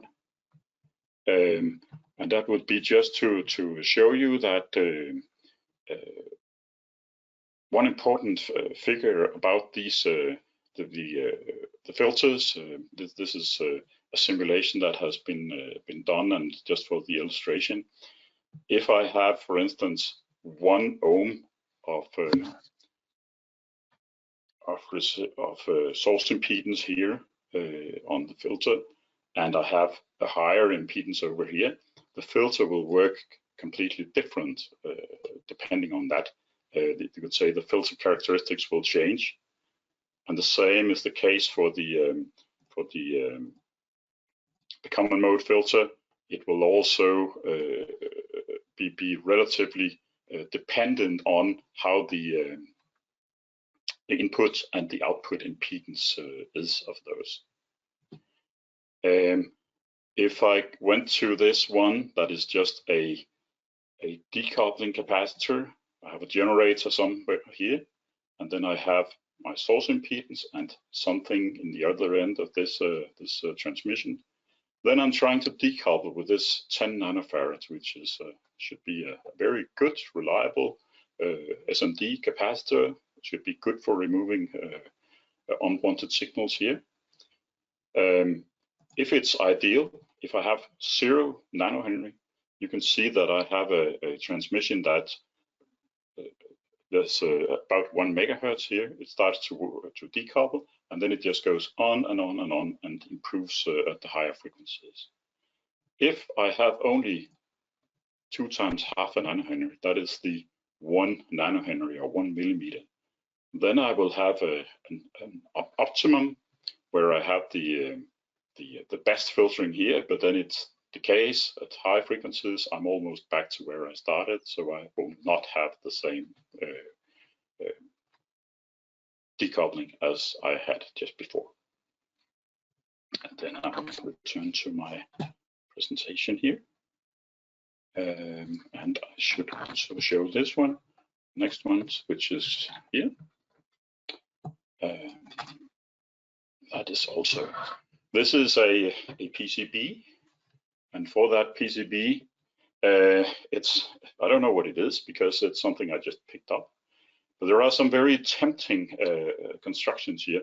For instance, here is capacitor 642, and it has these wire connections here. I think the idea is to try to connect the two parts of the PCB very well in an AC kind of way. But if I take my tool here and just to illustrate, it's just to show you how you could take a look at your PCB. You will have these 3 to 4 nanohenry from the length here and from the capacitor itself. And as you saw before, just a half a nanohenry was enough to ruin the decoupling. This is not a very good way. It could be probably placed with a much shorter connection. There's other suggestions up here, where we also have some 10 kilo ohm capacitors. If you have this small stray capacitor across the resistor here, well, you'll have a much lower impedance than you think at high frequencies. Maybe that's not intention. Maybe it's not good for your design to do that. So, and you can play with this one and see what is going on at the different parts of the circuit here. And then I will suggest that next time you look at your own PCB, try to identify these ones, try to see what is happening at these various parts. One thing that could also be interesting for you is these wires are actually transmission lines with a certain impedance. It could be a good idea to try to match that to the transmission you want, and then think about the common mode impedance of the setup and not just the differential transmission. And this is just visualization, but it's just to sharpen your imagination and your perception next time you see a PCB. Yes, and I want to leave this one, and I want to revert to my. So, all right. Differential mode and common mode. Sometimes I'm asked, how do I know if I have common mode current? Fortunately, I can't see it, but my answer is usually that you always have. It's just a matter of where it is, try to find it, and then to imagine where is the path, where is it actually going. Differential mode is a little bit easier because it flows from the it flows from out of one wire and back via another, perhaps in some pairs, balanced pairs. But the common mode current, it involves the surroundings, and that is bad news for trying to do something about it, because how would I know what the impedance to the surroundings are? I showed you this guy earlier with some picofarads of coupling capacitance, and sometimes you just have to estimate such values. But you can also try to use the filters. There's a section about mains filters, or it could be just signal filters. But the idea is something that is a mains filter. And I have made some explaining which parts of the filter of a typical filter will do what to the differential and capacitive properties of the signals that you want to filter away. You will have again the generator impedance, both for the common mode and for the differential mode, will need to be simulated if you make a simple simulation in for instance, we have tried to use LT-Spice because it's free and it's very simple to use. But nobody tells you what the common mode impedance should be of your circuit. You need to install that yourself. So, and also on the load side, it's exactly the same problem in both ends of the filter. It is so lucky that actually in LT-Spice you can actually add these nanohenries and femtofarads of capacitors if you want. You can just put it into the simulation. If you do it to all components, it may be quite a challenge, but otherwise try to do it on important components like the ones you were looking for on the PCB just before. Yes, and this is the filter examples that I showed before. I have already showed those. The last thing I would say is I also told you that we could also separate signals out or decouple them by amplitude. In this case, we have been looking at this is a surge signal. Surge is a standard test waveform from transient testing of industrial electronics or any electronics. It's a relatively slow pulse. This one has been simulated to a kilovolt, and the duration is something like 50 microseconds.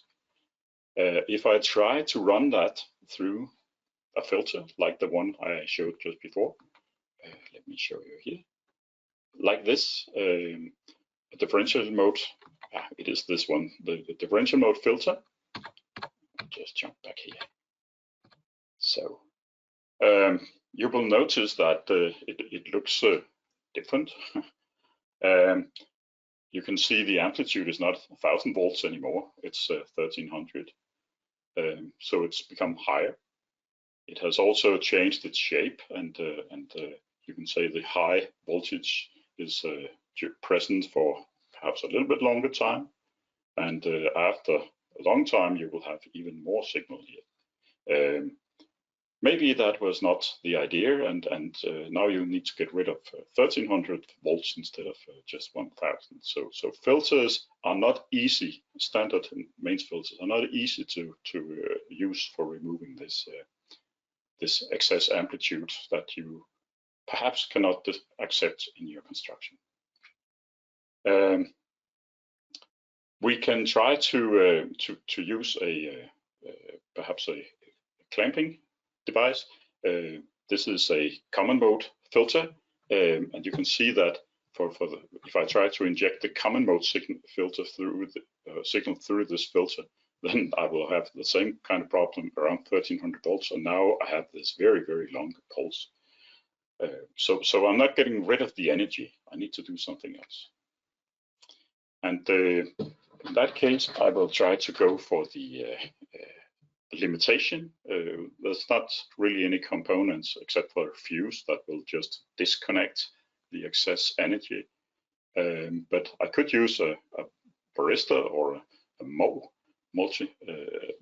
oxide varistor in this case. And hang on just a second here, because then I will go to this one, and I will show you here that we have made some calculation examples for you to try to go for individual voltages and currents here, and to see what will happen. This is our kilovolts from before. And you can see that even with this kilovolt transient, you will have more than 100 kilowatts for a very short period here, and several hundreds of amps. If I go to 4 kilovolts again, you can also see 1500, 1600 amps, and now we are at megawatts of dissipated power.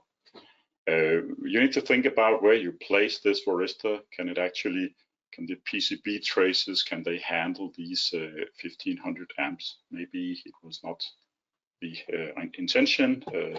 You need to worry about that. Otherwise, it will be your PCB traces that will protect your circuit.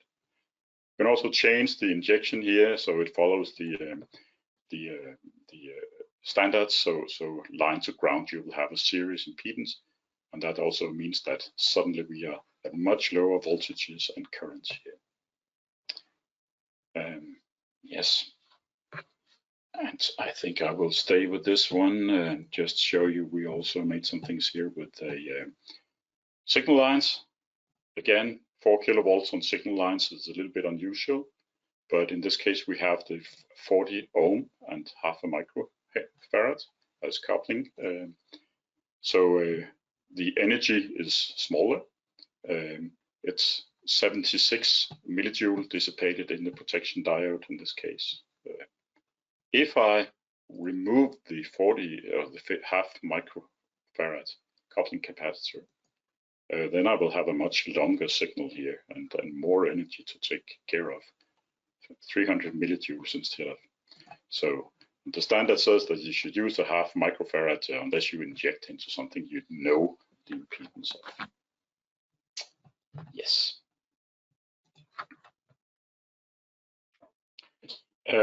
This is just a varistor, sorry, a Transop diode. It's basically a Zener diode which is optimized so it can withstand a peak power. So it's a diode. This one I just showed, and you can see here that even though this is a 33 volt diode, the voltage across it reaches almost 50 volts. You can see from up here. And of course, your circuit needs to be able to handle that. Otherwise, you need to do something else to try to get rid of the excess voltage. So being able to understand this, the surge generator model is a little bit special, so that will be available for you, realized in the LT-SPICE. And another thing that can be difficult to find is the metal oxide varistors. We will have some inputs for you, so you can find at least some models of this, and otherwise you will need to use the forums that are on the web for that. But there is something to start with. So, summary: impedance is more than the circuit components. There's these parasitic elements that is always a nuisance to us. It's your decision if you want, you can say, excess frequencies or signals or currents flowing in your circuit. You need to decide what you want to do to get rid of them. And you can never get completely remove it, but if there's only percentage or ppms left, then maybe it doesn't mean that much. And it's your design that makes the difference. Then I would suggest that when you look at filters, look at the impedance on both sides, the input side, the output side, and also use the extreme impedance conditions. And especially capacitive coupling, this is hard to understand, but be aware that you could have very high impedances on something that, but if you don't know the impedance, if it's something ending blindly, then you should assume a small capacitance of some kind, and see what happens with the filter. Does it do what you want? Common mode currents, they are the difficult ones. You can reroute them, keep the low impedances, less than 10 kilo ohms. Hope it's possible. And then there's the over voltage protection, where you need to clamp and keep the voltage down. And that you can do even with these varistors or Transop diodes. You still reach 2 or 3 times the nominal voltage of the diodes or the varistors. Maybe that is also too much for you, but at least you know. Yes. And Susanne, I don't know if you have recorded any questions for me. Not yet, but are there any questions to Per? while you think about it, I've got one. Where on the PCB should I place my filter? Are there any common rules or something like that? I would say you would be well off if you place the filter close to connectors or close to the edges of the PCB, because you don't want these unwanted signals passing across your PCB. And if you can get rid of them or reroute them at the edge of the PCB, then they will just follow the ground plane on your construction. And maybe that's okay. At least it shouldn't be able to enter your dedicated functional circuit. Welcome back to the afternoon session of the online conference Reliability Trends, Strategy and Tools. We hope you enjoyed lunch, even though we are really unhappy that we were not allowed to share it with you this year. Peter W. Christensen will start us up this afternoon with a presentation of the highlights of robust and reliable, innovative 3D printed product. Peter is sort of one of the grand old men of Denmark within quality, regulatory affairs and reliability. He's also the co-founder and partner of Drizzle. He is the owner of Qualcomm, and he has been working with these issues in many famous companies of Denmark for more than 40 years. Okay, the floor is yours, Peter. Thank you. Can you see my presentation? Yes, we can, and we hear you loud and clear. That's great. Yeah, and thank you for the introduction, Susanne, and thank you for being part of this very, very good project, the PEP project, which we have been on for the last 2 years. As said, I'm representing Drizzle, and I will start to give a short overview about what I'm going to cover in the next half hour. First, about the background, why are we involved in this project, and the reliability, what does it mean for us as a small startup company? How does reliability and robustness support each other? I will talk a little bit about that. And then robust design, which has been a very important part of the whole project, and where we have got a very good cooperation with Force Technology, but it will also be covered later. And then a year ago, we had some expectation about our earnings or our, you could say, outcome of the PEP project, and I will summarize in the end how did it actually go. But first, a little bit about the company. It's not a company you see everywhere. This is actually a company founded in 2017, so it's only 3 years old. And if we think about that, we have only been 3 years on the way from the picture you see in the bottom left corner, which was called Frankenstein. The vision from Drizzle was from the beginning to unlock the nature, which actually interpret is to give the human all over the world the right to produce their own cannabis oil. So it was the intention to provide everyone in the world with homemade cannabis oil as easy as you produce a cup of tea or a cup of coffee. And you can see from the bottom left to the bottom right, that was the first machine that was built based on the first one. And it is a machine that we actually presented for the Innovation Fund to also to develop the new project, which has been completely from scratch and which has been one of the cases in this PEP project. But to make it more, you could say, interesting to know what's inside this box, because now you can see something over here looking a little bit like a distiller, perhaps. And this is just a smooth machine, just like a coffee, where you have a coffee cup and you take out your coffee. To make it more, to see what is it actually. It is actually a completely drug facility built in one machine. That means that we have processing of raw material. So just like here, we have some raw material. We don't know exactly what variation there is on it, but it's up to us to control the variation and still give the same product. But we have also utilities, just like the big farms in the pharmaceutical world. We also have utilities to take care about in the machine, and it is actually utility which is liquid, and the you could say the evaporation is explosive, so it's ethanol. Then we have, as you can see in the right corner, a completely distillery built into the machine.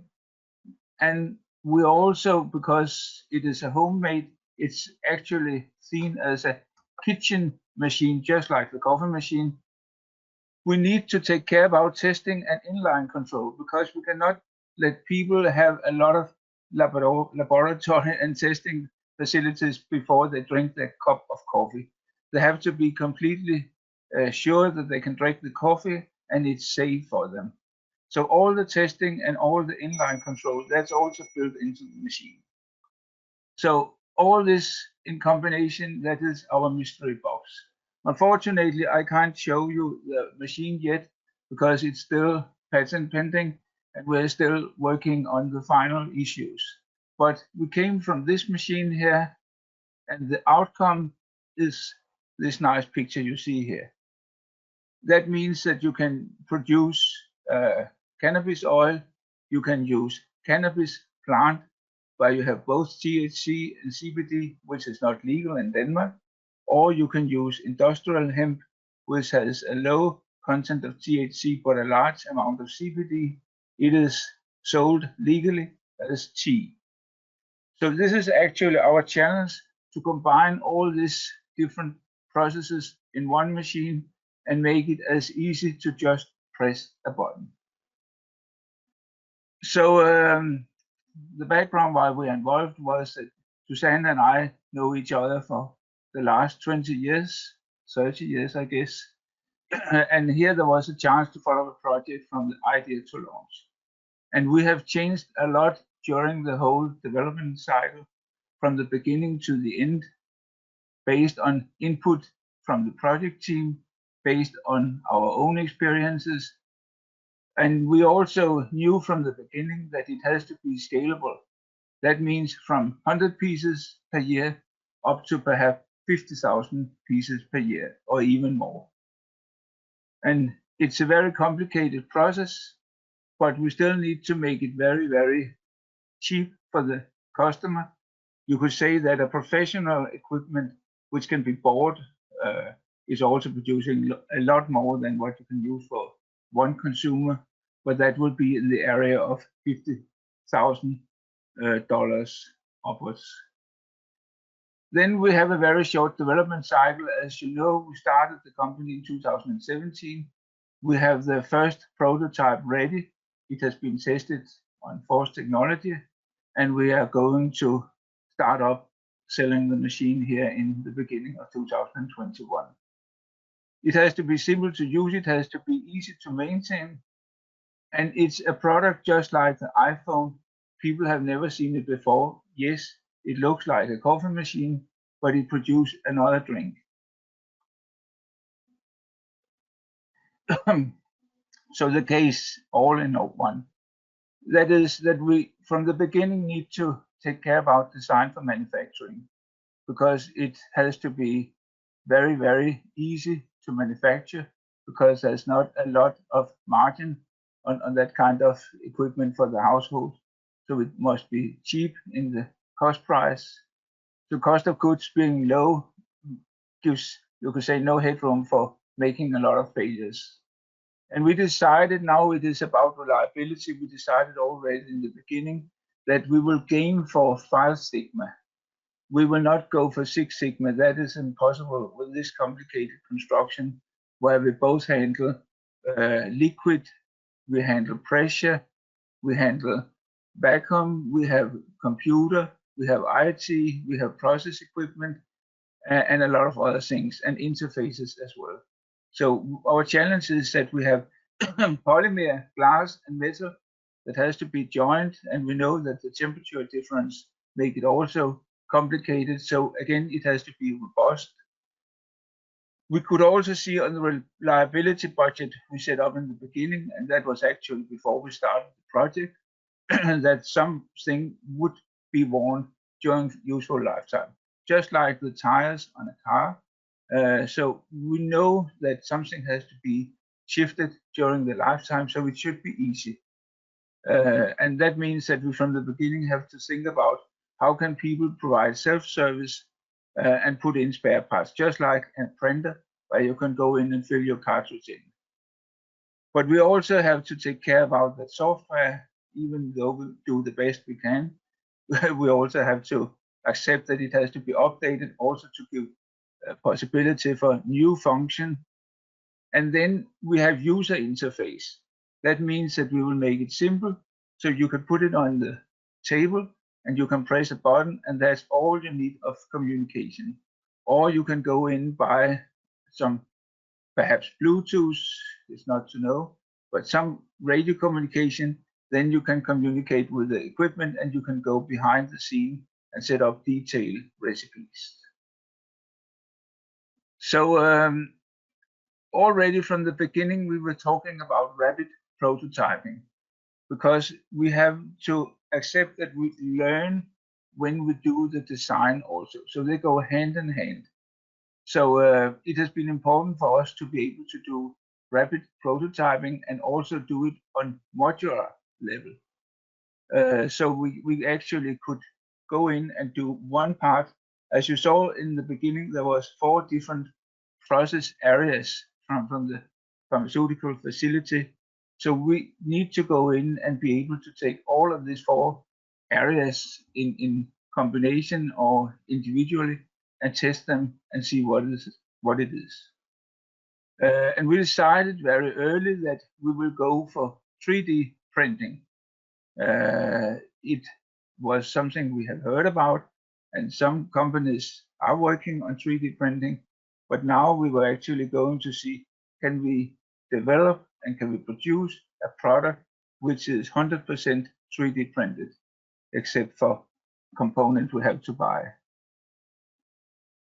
One of the very important parts for us has been that if we use 3D printing, we can do, you will see, things that is impossible to mold. That means that we can have hidden, you could say hidden tubes inside the construction, where it would very, very difficult or perhaps impossible to mold it. We could also do changes on the fly. If we see that some of the 4 areas from the facility has to be updated, we can do it independently of the other parts, as long as we know the interface. And actually, as we are thinking about the world from the beginning, we also need to think about if we can produce spare parts locally on the global market. So we can just send an update drawing and then it can be printed locally and you can come up running very fast. Then you could, I might say, 3D printing, that must be very expensive, or it's much cheaper to use a plastic mold. But actually, calculation has shown that if we take, in this example here, 80 frozen mini printers, they will be half of the cost of one single mold. And we need at least 5 to 6 molds. And we can produce 20,000 pieces a year just by this 80 Prosa printers. So that means that having a 3D printer farm is actually something you could do today. We also have a high reliability today on 3D printers. It's not where they were just 2, 3, 4 years ago.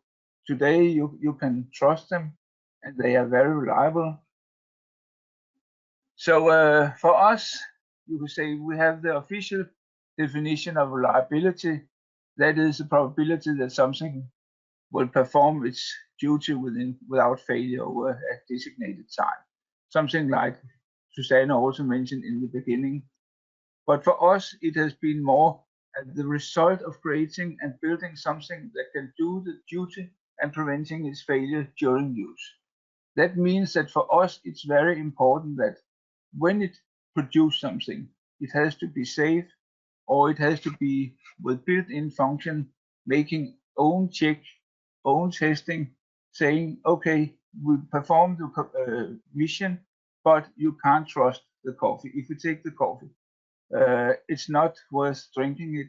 Something went wrong when we did the extraction of coffee beans. So in our case, that was the part where we have inline testing, but it should also be able to work. So there's a lot of self-control inside the product. Then we have, again, when we talk about reliability, it's very often forgotten, but we have to think about our user scenarios, because reliability, when we do a household equipment, we don't know exactly who is actually going to work with it. It could be people from 18 years upwards. It could be elderly people. It could be people with disabilities. Also people, when we talk about cannabis oil, there will be a lot of people who have very poor movement in their hands. So we also need to think about them, and all must have a good experience in the full lifetime. Then we have that the oil coming out of it should be used for food consumption. The purpose by cannabis oil is that you are actually putting it into your mouth in some way, so it needs to be safe. And about safe, we also need this high reliability so you can trust the oil coming out. And we talked about it earlier, changed, worn spare parts, and high volume. So this is, you could say, the setup. And just like shown in the beginning, we know, of course, that we need to have a construction where we can estimate the expected load, and then we can say, okay, and then we build in a strength, so they hopefully never cross each other, these two binomial presentations here. That is the best way to have a robust and reliable construction. But when we talk about 3D printing, it's also very important to think about the design. And here you can see again, this is an obvious way to say, here we have a spigot, which is just working, and you have something below that. But then again, you need to think about, okay, how must we provide the shape here?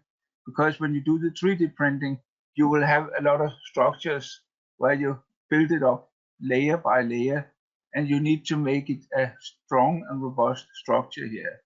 And then you put a hose on it here. So this is some of the things you need to think about: rounding and wall thickness. But we also need to think about that it might be necessary that it is airtight, because if we are working with air pressure, we are working with liquid, it has to be both tight for liquid and gases. Again, back to the fast iteration in the 3D. That is that we can test concepts very easily. Time from one concept to the next could be lower than 1 day.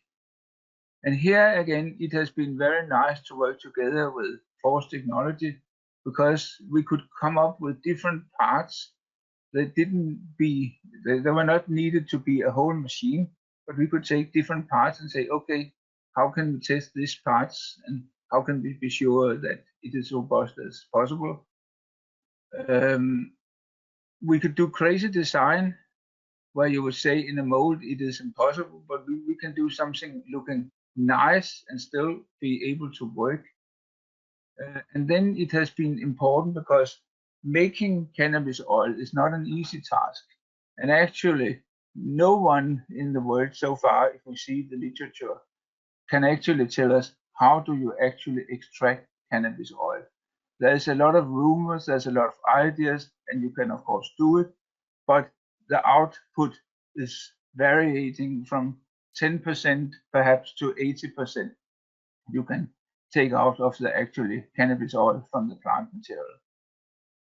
It has also been good for us to have user interfaces. As I mentioned, people could have disabilities in their hands, so we also need to take care about how can they actually use and handle our equipment. And then we're back to the user requirement. That is some of the very, very important part, that before we start, even though the requirement is not defined as in detail, it's important that you know about, for instance, what are the cost challenges? What about our, you could say, assembly? Is it going to be simple to assemble? We think about service, but we also need to think about environment. In this situation, we know already that a big market for this machine, that will be in the middle of South America and in the middle of North America. And in both areas, we have heights of 3 to 4 kilometers above sea level. And when we work with pressure, it's not the same temperature you're using for distilling something. So you need to take care about what is actually the actual air pressure. So that makes it also a little different, but that is all put into the user requirement, just like the one shown by this PEP project, shown by Suzanne in the beginning with the circle and the circle around them. So if we take the more specific examples for us, I will shortly go through the different issues here at the end. The processes for us is an examine process for extracting cannabis oil. That is actually for all who are going to do a new equipment or new apparatus or whatever. Think about what is actually the purpose. In our case, what is the process we are going to use. Then you have to measure a lot about, in our case, the quality of the oil. That means we need to set up a lot of measuring laboratory facilities to make the oil. It's not an easy task. Try different designs. So when we actually develop the process, we also see which design support best the process. And then we have iteration for still improving the quality. But we also need to think about environment. And as part of this project, we also were through the halt with vibration and high and low temperature. And we could see that the stiffness of the construction was really challenged because it is plastic, and by the nature of plastic, of course, it has to, if you have pressure on it on the high temperature, it deforms. But actually, our conclusion together with Force was that actually it seems like the 3D printed plastic was as strong as molded plastic. In some cases, actually, I will say it's even more strong because it's just like if you have a crane where you can see you could have a stiff angle for the crane, or you can have this construction with triangles. And actually, the triangles are stronger than if it was a stiff one. I think something like the same here is also the case for 3D printed plastic. Then we have our risk and safety, and we use flammable solvents. So we need to think about heating, food safety, contamination, especially contamination, and then safety in handling the machine. In the manufacturing, it has been very important for us to talk about sub-assemblies, just like the car industry. And then the sub-assemblies could be tested individually and put together. And it has actually been a success for us to end up with only 7 sub-assemblies. So we can produce a machine by having 7 parts, which you can test and do exactly final on each one, and then just a few screws for fixing the sub-parts together. And then you have a complete machine working. But we can also see that when we talk about robust design and reliability, it actually create a product that is easier to produce. So you could say the easier it is to produce, actually the reliability and robustness is going up. I mentioned that in the earlier one. So here at the end, we could say, what was our initial expectation? That was the dark letters.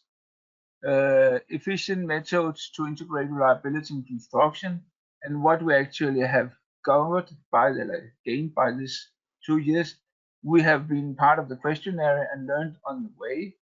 And methods we have tested on subparts level and been able to make them more robust. We have luckily discovered a lot of small failures, which seems small, but if we go up to a scale of 50,000 or more, it could be killing the company completely.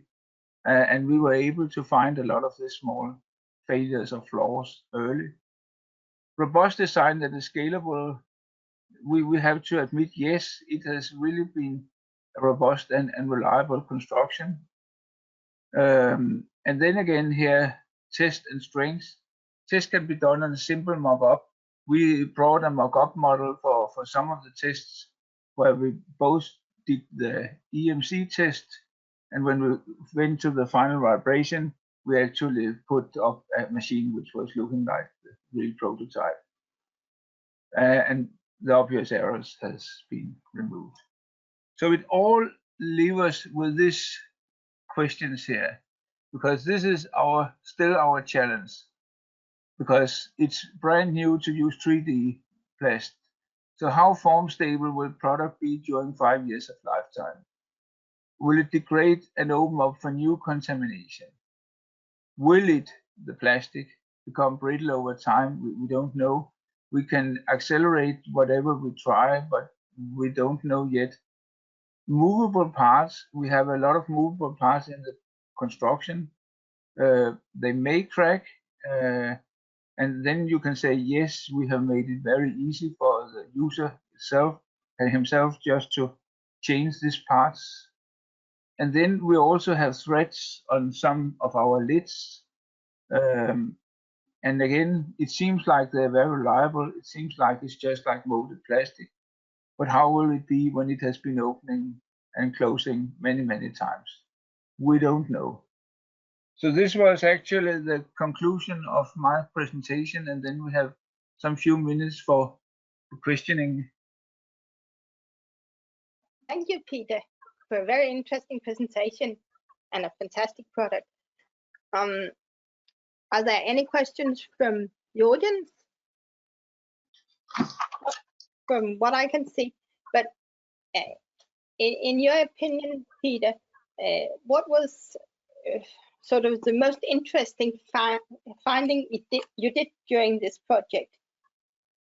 And there has been more than one, Susanne.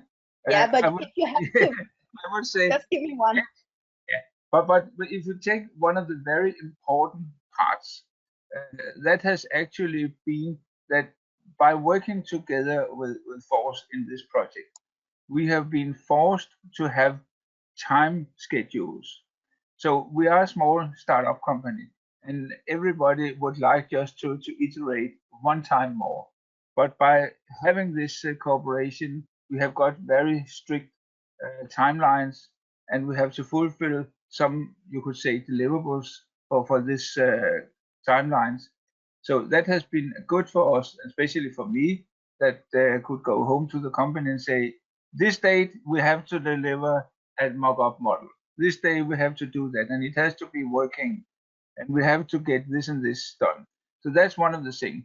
The other thing is also that by having this good review performed by other users or by experts from FORCE, obvious failures where we didn't were aware about, there might be a failure here, there might be a problem. You actually showed us, okay, have you thought about that? And normally, no, we haven't thought about that. And then we were able to find these errors very early. So that is some of the big challenge we have got here. Yeah, interesting. Any more questions from the audience?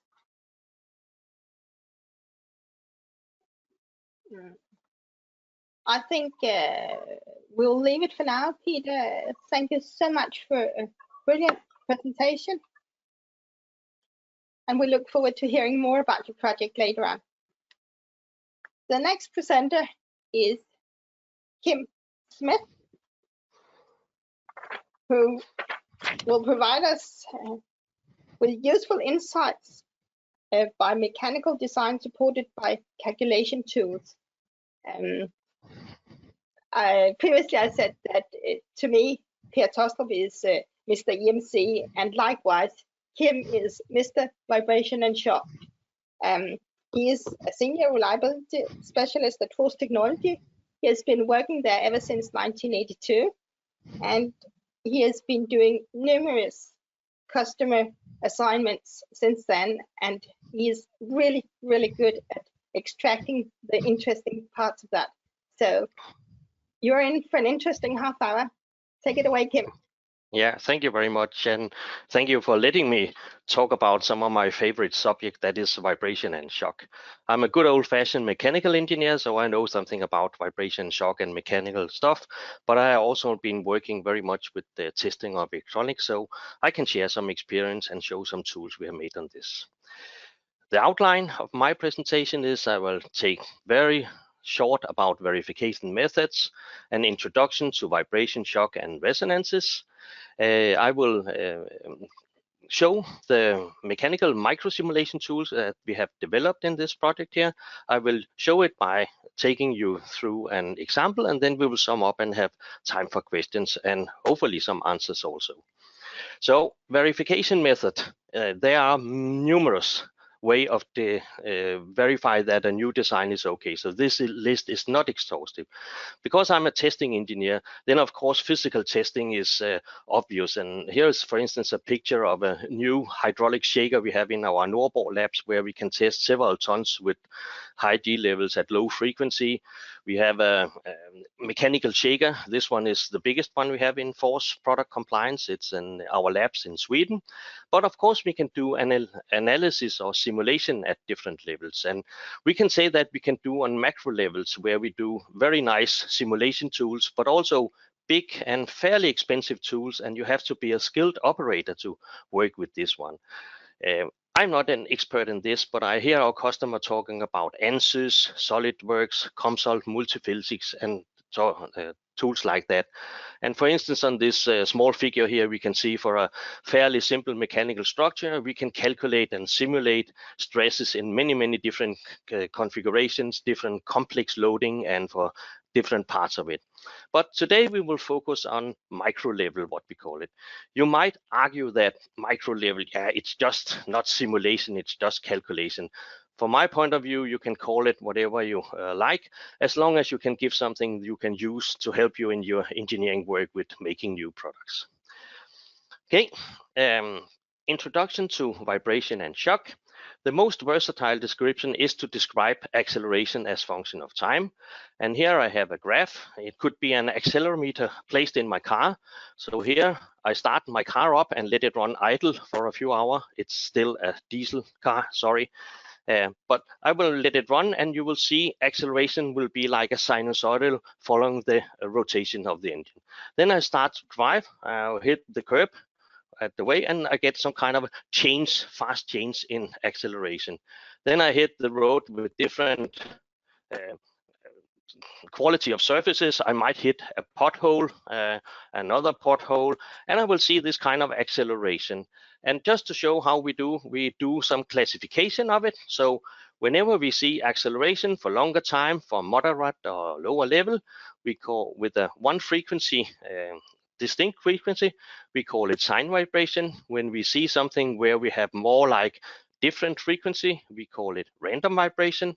And when we have some transients, sudden change and higher G levels, then we call it for shock. So now we will know that we have to know something about acceleration as function of time in order to assess mechanical challenges with vibration and shock.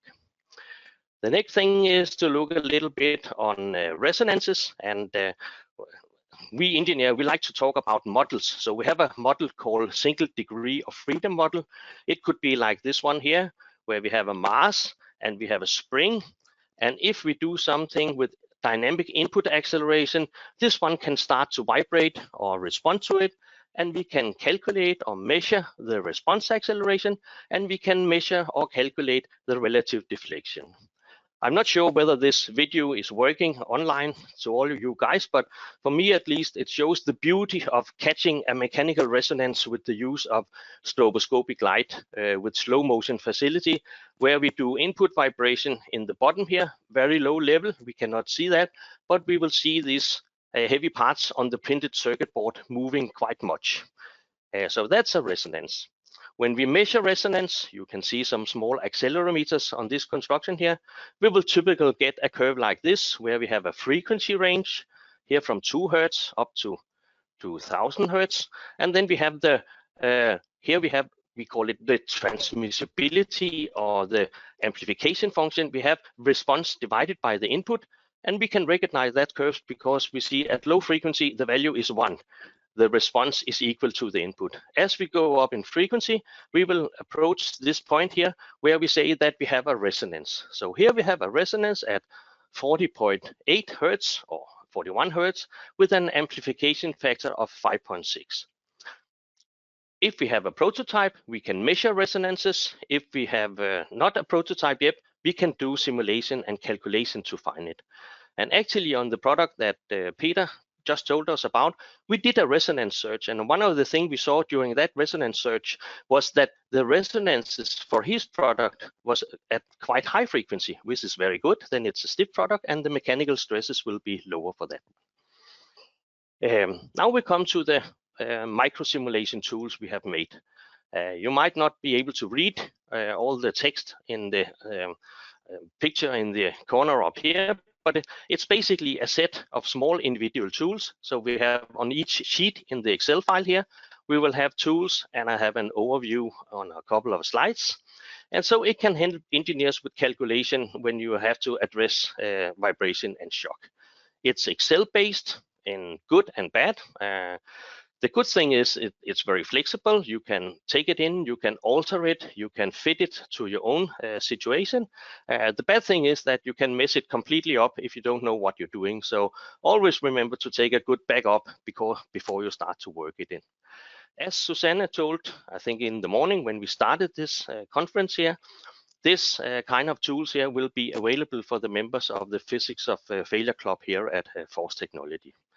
And just to show how they can look, it will typically be where we have some green cells where we can input values, and then it will calculate as any Excel sheet other values on it. A proposal for a procedure for the micro simulation tool, a mechanical one, it's also a part of the first sheets in the tool that you will get access to later on, is you have to identify the input conditions. And as we talked on before, it will be acceleration as function of time. It could be sinusoidal, it could be random, or it could be shock. All about acceleration as function of time.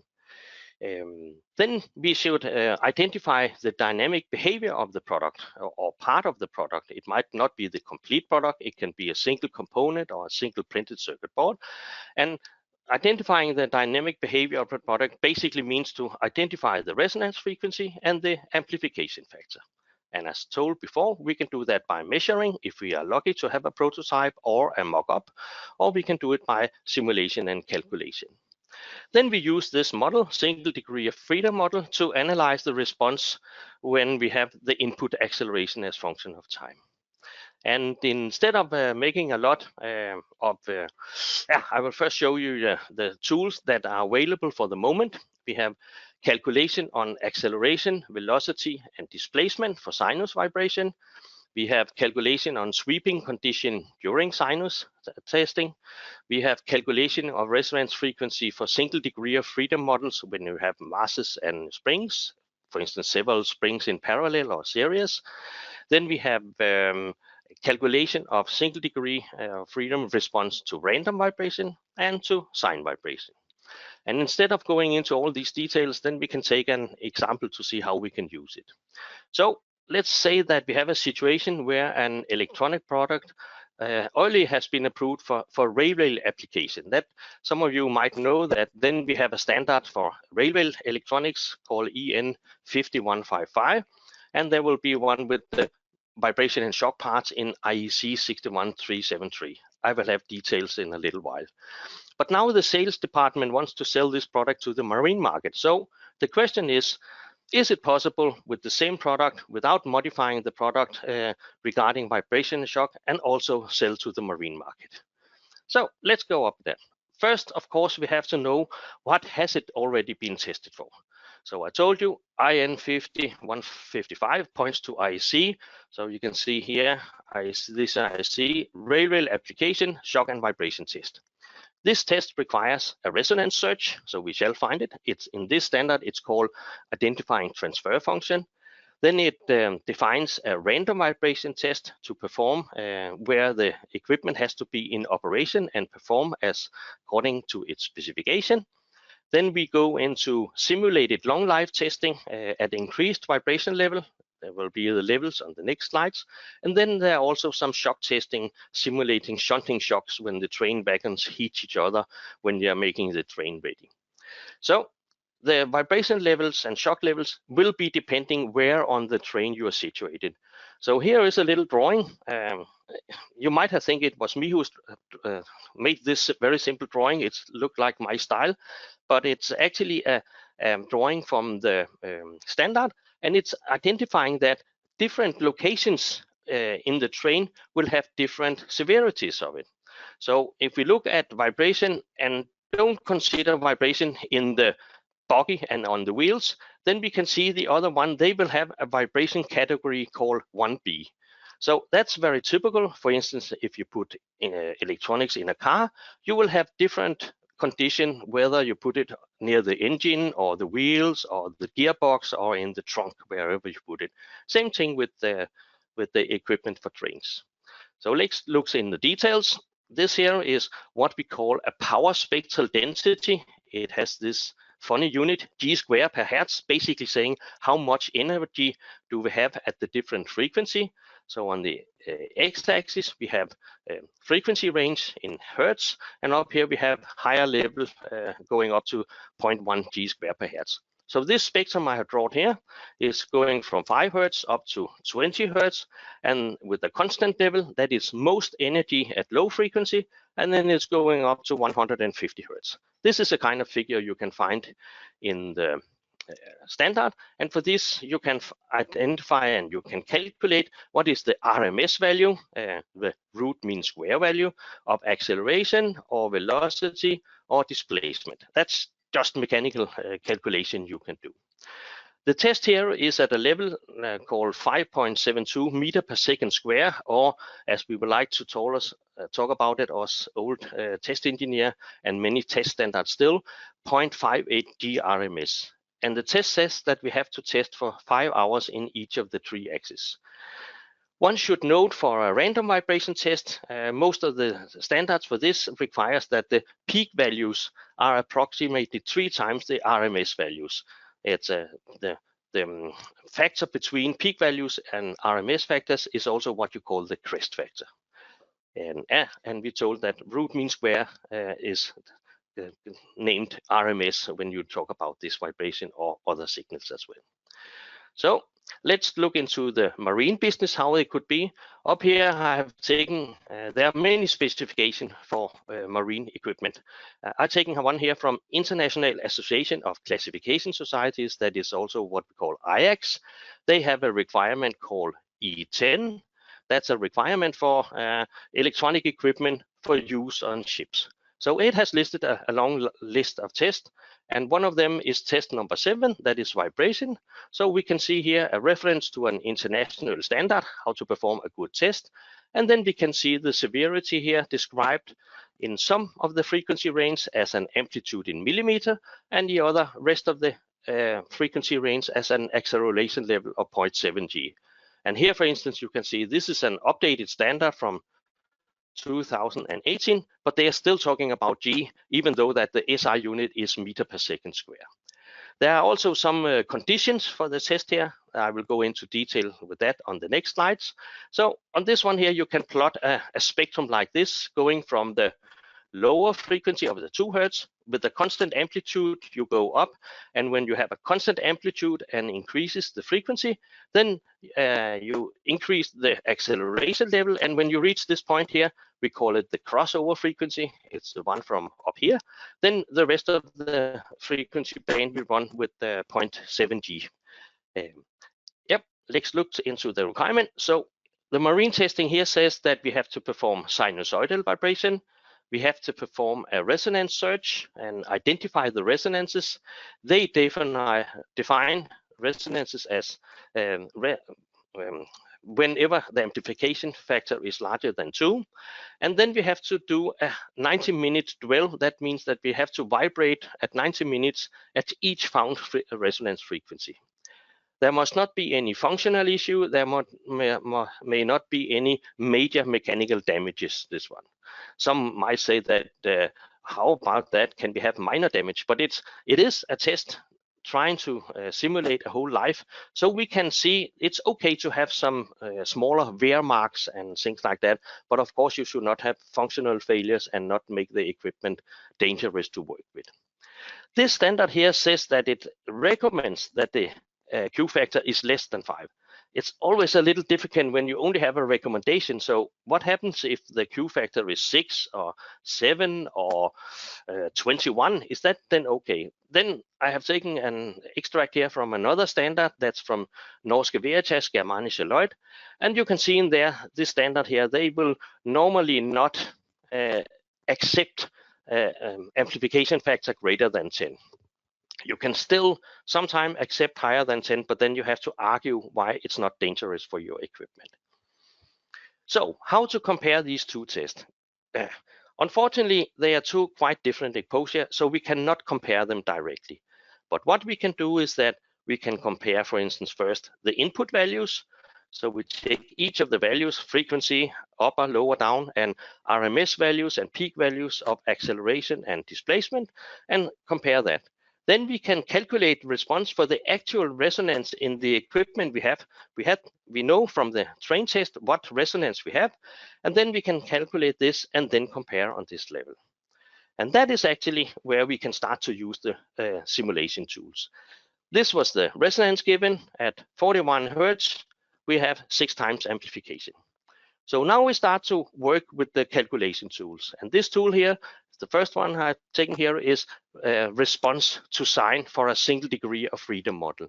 So in the green area, we have the input values, the resonance frequency, the max amplification factor, and then the acceleration level at that frequency.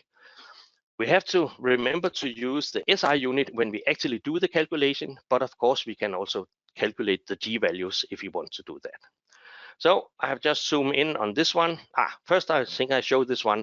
On each of the sheets in this tool, we have included a figure showing the situation, and then we have the formula described down here that we use up there.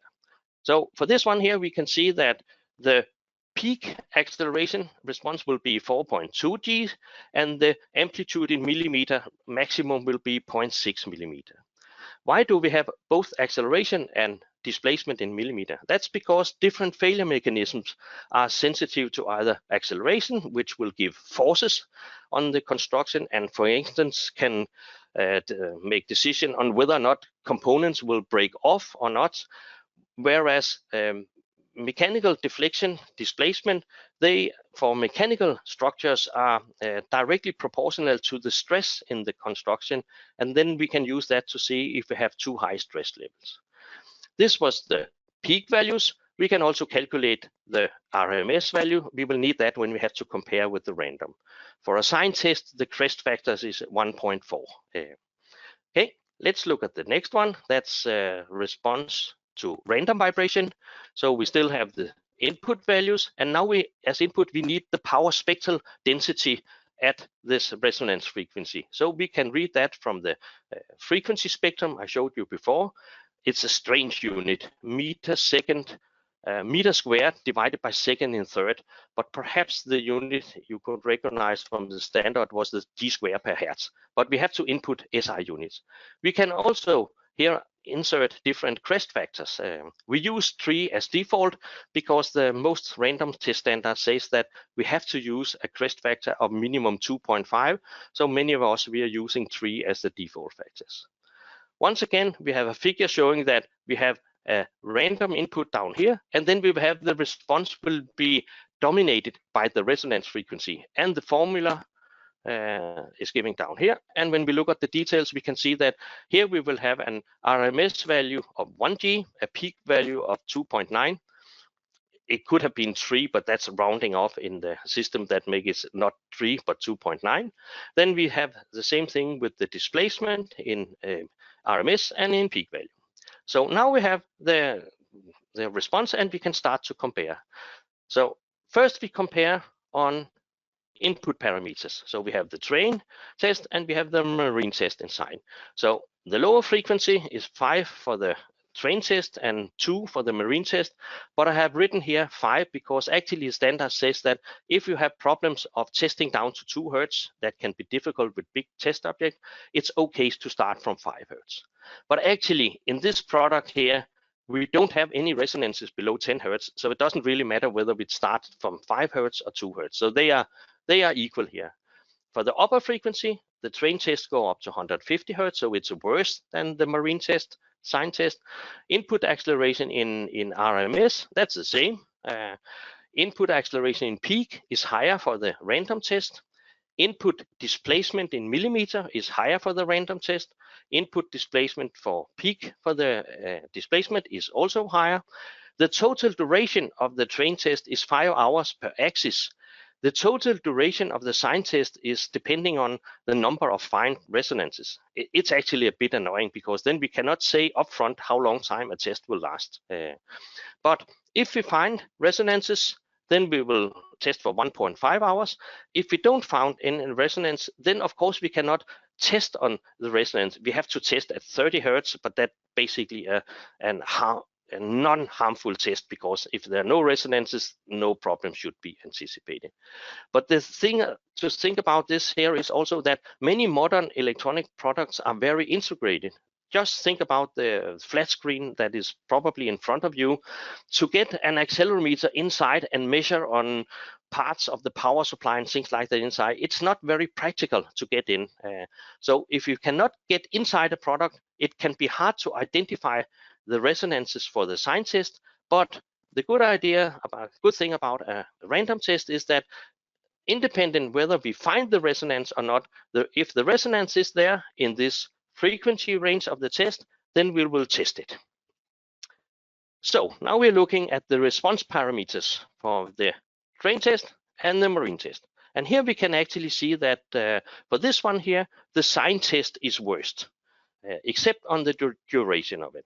So the train test is worse on input parameter, the marine test is worse on level of response, so but with a shorter duration. So how can we try to help answer the question to our sales department?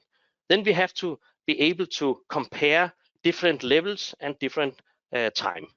And what we can do on that is that we can use what we call acceleration model. Francesco mentioned this also in his presentation. And SPM report 179 is a useful source in this one. We have per failure mechanism, we have one acceleration model. And when we have to find the acceleration factor, we have to find the relevant input parameter to the acceleration model.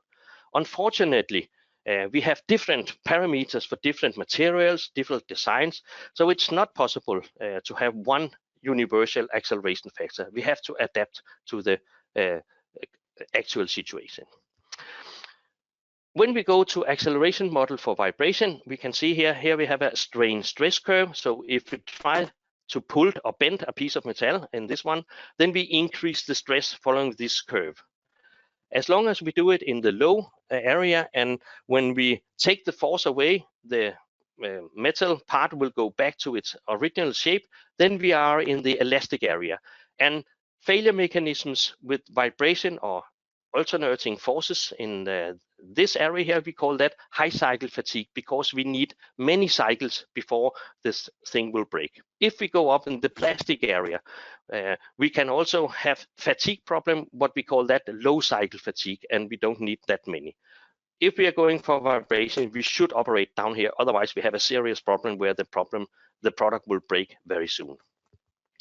The actual acceleration model for vibration, inverse power law, is that when we have one time here at a low vibration level, and we want to find what is the time for the higher level, with the higher level but the shorter time, then we use this formula.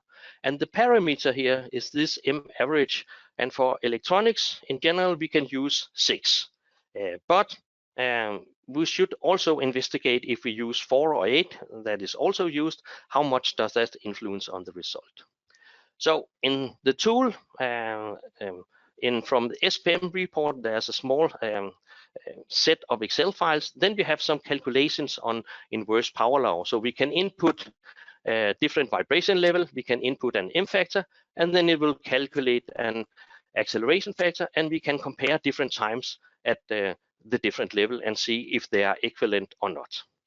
So what we saw that the response level for marine testing was higher than for the train test, but the duration is shorter. So what is the equivalent test time for a random test if the marine response level are reduced to the train's response level?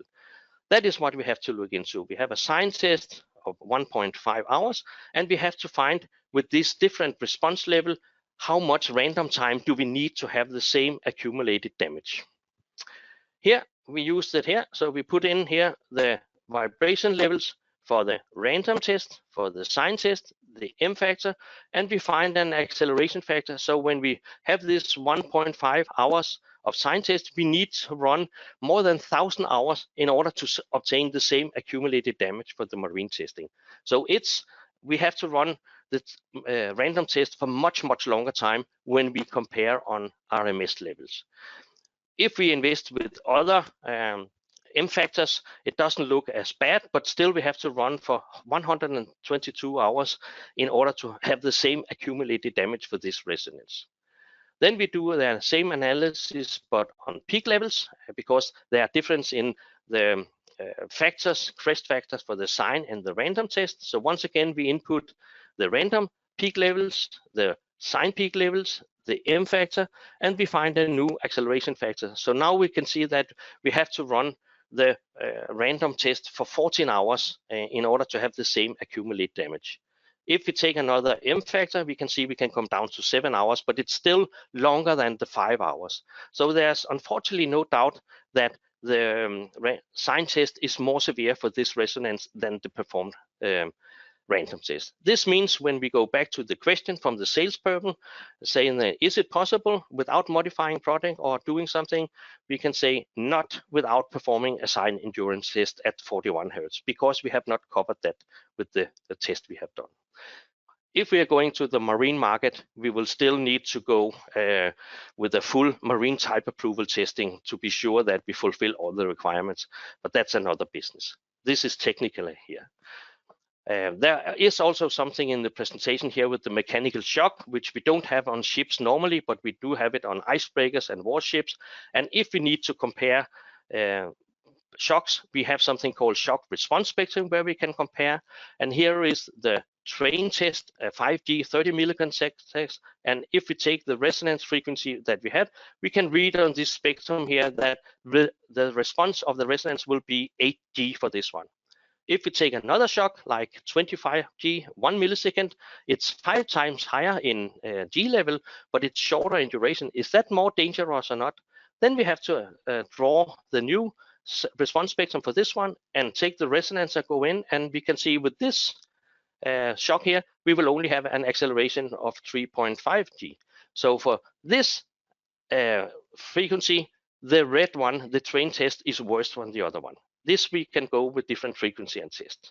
So summing up, we are by far not claiming that micro simulation tools can replace macro simulation tools when you have complex loading and complex mechanical structure. So building a tower for a wind turbine or landing gear for an airplane is not possible nowadays unless you have very nice macro simulation tools. But still, you can use micro simulation tools when macro tools not are available. They can be costly, or you might not have an expert that can run the test. Then you can get some simple calculation on it. And my message is basically better do a simple calculation than do nothing. Okay, that was the message from here. Thank you so much, Kim, for a very interesting presentation.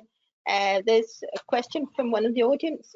Remember, you can ask questions during presentations in the questions module. Milan Silic has asked, what is your experience when measure resonance frequency and amplification? Do you influence or change resonance frequency if you place accelerometers to the product? Or indeed. Basically, every time you go in and measure something, you have a risk of influencing it. So if you take a too heavy accelerometer and place on a small component, then you will change the mass, and then you will change whatever you measure. So you have to be careful in selecting the correct accelerometers for the different applications. Thank you. I have a question. If you want to use this micro simulation tool as a design tool, or for calculating on the structures you're designing, how would you use it? Just briefly. I will use some kind of mechanical simple calculation tool to calculate the stiffness of the structure, and then I would use this simulation tool here to imply these dynamic forces from the either random vibration or sine vibration and shock, because then I can calculate what is the response, and then I can calculate the stress. So I consider it as an add-on to the basic mechanical design works. Thank you so much. Are there any more questions? Then final thank you to you, Kim, and we're ready for Carsten Jørgensen.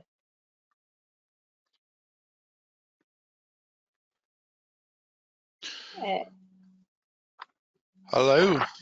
Hello, Carsten. Nice to hear you. You will be talking about important insights, methods, and tools and software reliability.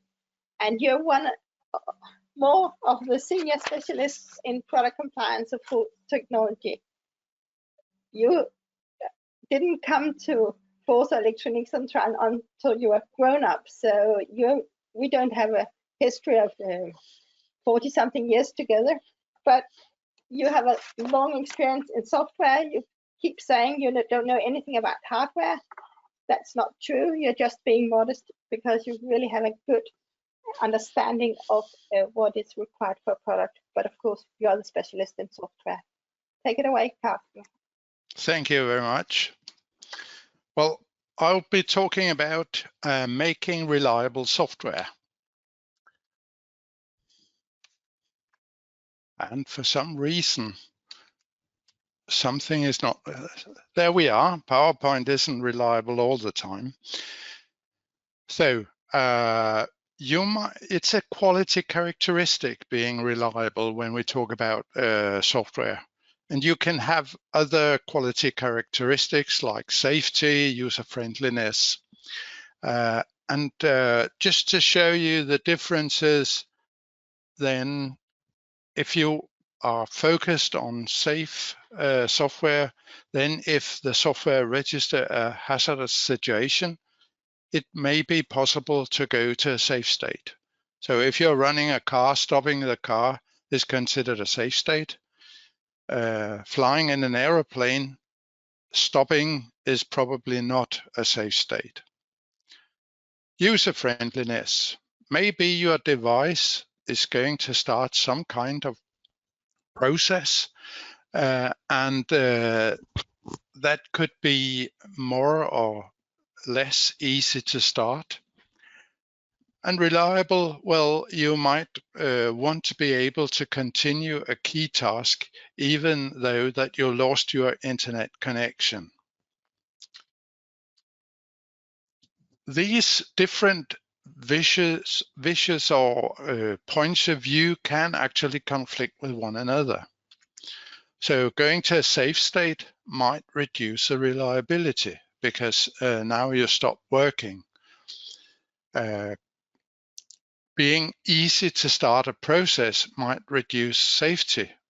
You probably all know this. You have to change your password and you are asked to do it, type it in twice. But it would be more user-friendly just to type it in once, and that's for the reason of security that you have to type it in twice. What's interesting is that achieving these characteristics use the same technique, but with a different focus. So the mixture you want influence to which degree you focus on safety or user friendliness or being reliable. And there are lots of methods, and I have chosen to discuss a few of them and those that are less used. And I know that there is at least 50 of you sitting there looking at it and say, review, we do review. I've put in here, and I'll come back to why I consider that less used, even though it is very widespread. But one of the possibilities you have is actually to make risk management, and that sounds very complicated. And there are various standards for making risk management. But I will try to come up with a rather simple explanation of what risk management is.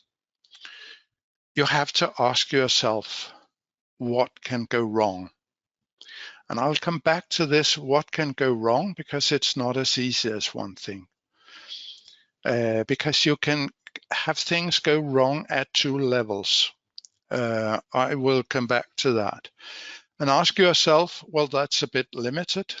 So rather a group of stakeholders. The developer has some points of view and will be able to come up with some risks.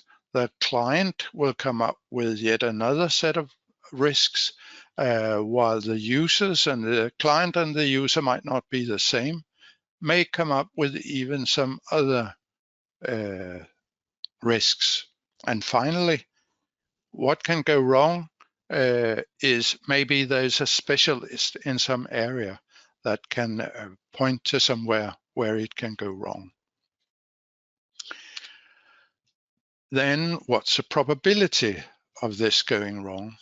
And I've seen numerous risk assessments, and what have been common for most of them is that you use a closed scale going from 1 to 5, sometimes from 1 to 10. I'm sorry to say I'm against it, and I'll explain why. I've worked a lot with medical devices, and when people use a scale from 1 to 5, they have this gut feeling that 4 has a double probability of 2. But in reality, it's more probable that 4 is 100 times as high a probability than 2. So if you use percentage, you get a much better idea. So let's take the simplest case I know at all about probabilities, and that's flipping a coin. What is the chance of having head up? Well, that's 50%, everybody knows that. But let's then take a device where you know absolutely nothing about this device. You have no idea. What is the chance that it doesn't work? Well, people tend to say 50% because they simply don't know. But when you write down the probability, you do not write down the probability. You write down the estimate of your probability.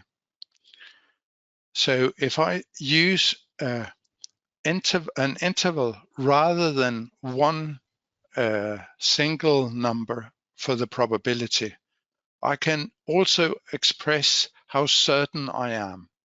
So if I should set in the probability for flipping a coin having head up, would be something like 49.999 to 50.001, something like that. If we go to the device where I've got absolutely no idea, then it would rather be something like from 0 to 100%. So the broader the interval, the less I know.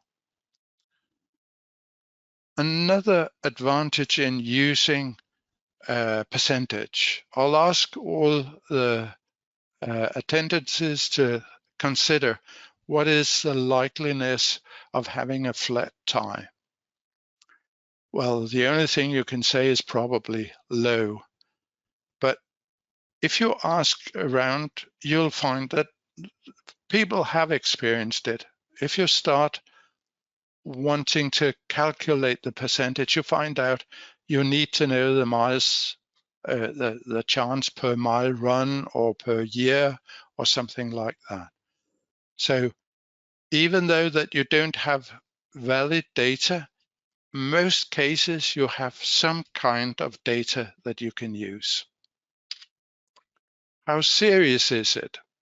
Well, that depends on your situation. If I break a tooth, it is actually something that went wrong for me. But for my dentist, it was an opportunity to earn some money. Well, he's not a cruel person, so he actually don't want my tooth to break. But that shows that when you're talking about risk, you should know who it's a risk for. As a producer of some device, what's your risk is probably what goes wrong with the device, but it could also be what is the consequence of your device breaking. So that is two different things, and frequently people mix that up. So there is one probability for your device to break and another probability for it having some consequences.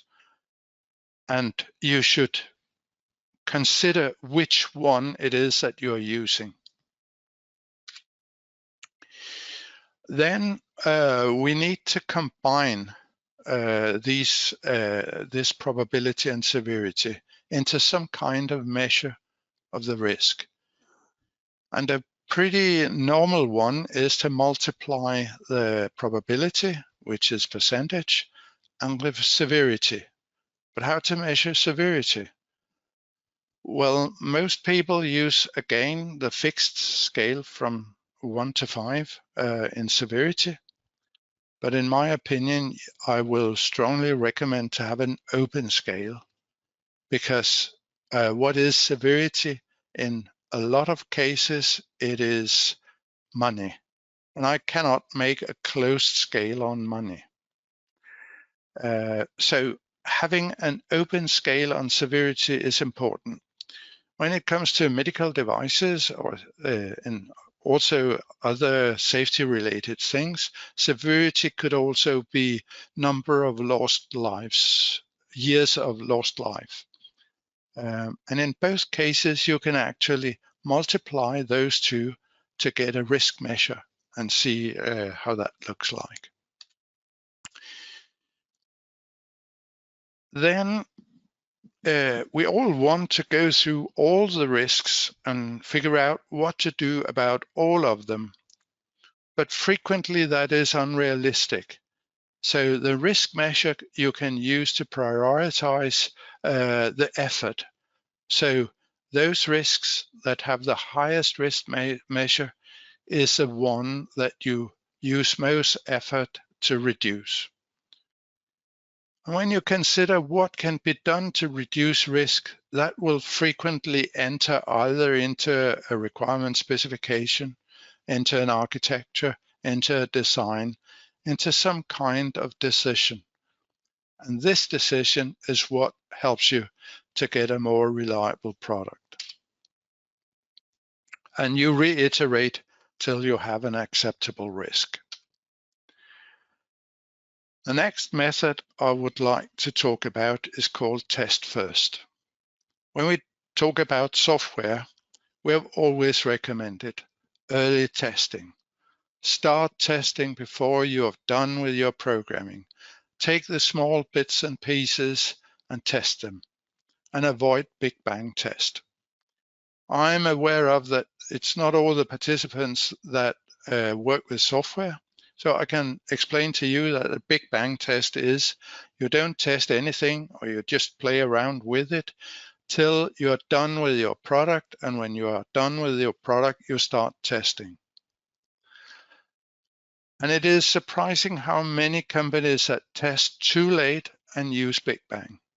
You would actually get surprised. But a technique that can help companies get testing done earlier and get a far more thorough test is called test first. So what's that? Well, that is simply you create your test script before coding. And I would like that it is a developer that writes a test script. Why is that? Well, normally when you develop software, you start focusing on the big picture. But when you're testing, your focus, when it's software testing, your focus is on details and on exceptions.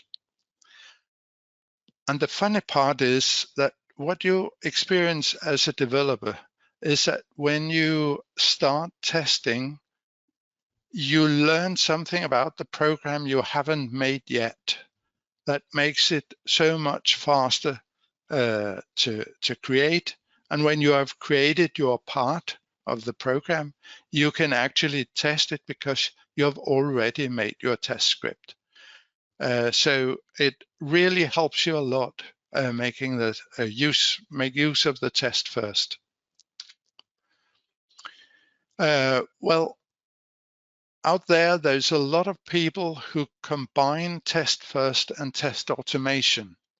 That means that they have the scripts, or they have only the scripts that actually can run by some kind of tool which runs the test automatically. So are they really combined? And the simple answer is no. It has nothing to do, you can make test first whether you automate or not. There's a lot of benefit in using automated tools, but it is unrelated to test first. So one of the things that works, the reason it works is that developers actually like test first when they get started with it. So it is more, they are more apt to actually make the test when they get this idea and try to use it.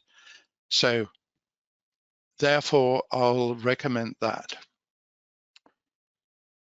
Then we have review. And what I've got on the slide right now is actually the review that you usually do, all of you, or most all of you. It is common practice to let a colleague look at a work product to find what's wrong with it, find errors. And the work product that is reviewed is typically a document, a specification, an architecture, a design, and sometimes also code. So this is quite ordinary. What is less common is to explicitly and in written form express what each reviewer should focus on. So it makes such a difference whether you make the review looking for something specific, or you just make a review where you look, does this look sensible? Is there some flaws I can find in whatever they've made? Years back, I had a colleague, and he was an expert in finding formal errors in a document, a wrong font, a wrong numbering of headlines, a wrong header, a wrong footer, all that kind of stuff. And most people think, well, who cares? But when he had been through with his review, it was easier to read the document. I had other colleagues who could find defects in a software architecture, just like that. And when you choose the reviewer and choose the task for the reviewer, you should try to learn your folks and find out what is Peter or what is Ole, what are they good at? And then ask them to review the work in that perspective.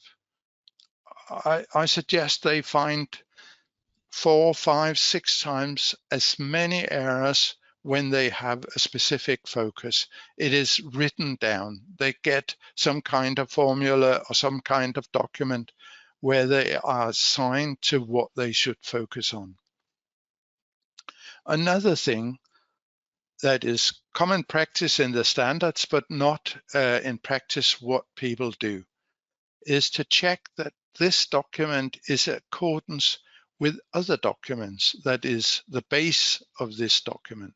For example, if I have a design, is it in accordance with the architecture? If I have an architecture, is that in accordance with the specification, etc.?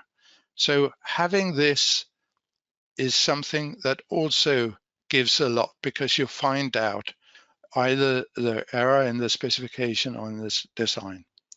And finally, if you make a review meeting, and it's not everybody who does that, but if you do, don't discuss solutions, just what are the failures or what are the weaknesses. Scrum and Kanban. Well, here we are in the project management part of agile projects. And the most widespread way of controlling agile projects is Scrum. And if you are placed at the same location, it might be the very best simply to have a whiteboard and some stickers. But there is a tool, especially if you need to be distributed geographically, which is called Jira. And we can see that it is a widespread commercial tool. It seems not to be too expensive to most companies. It can handle Scrum if you want that, and it can handle Kanban. But we also found an alternative, namely a free tool called Kanboard, and that could handle Kanban. And I'll show very briefly how that works. So you have this Kanboard where you have your backlog, and each element here in the backlog is tasks. So you have the tasks that you need to do, and then you can see the progress by moving these elements down till they reach the done element. So they go for ready, work in progress, and done.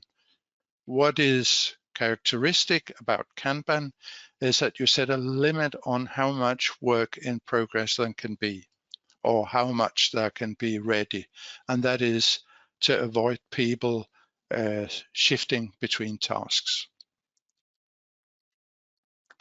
There is a status overview in Kanban as well. Now, version control is the last tool I'll mention. It is an open source, you can get it for free, and it's like a time machine. Not so much in date and time, but you can save what is my status right now of source code, and then I can move backwards in time, the previous version, etc. It is a distributed system, and that means that it enables developers to work offline.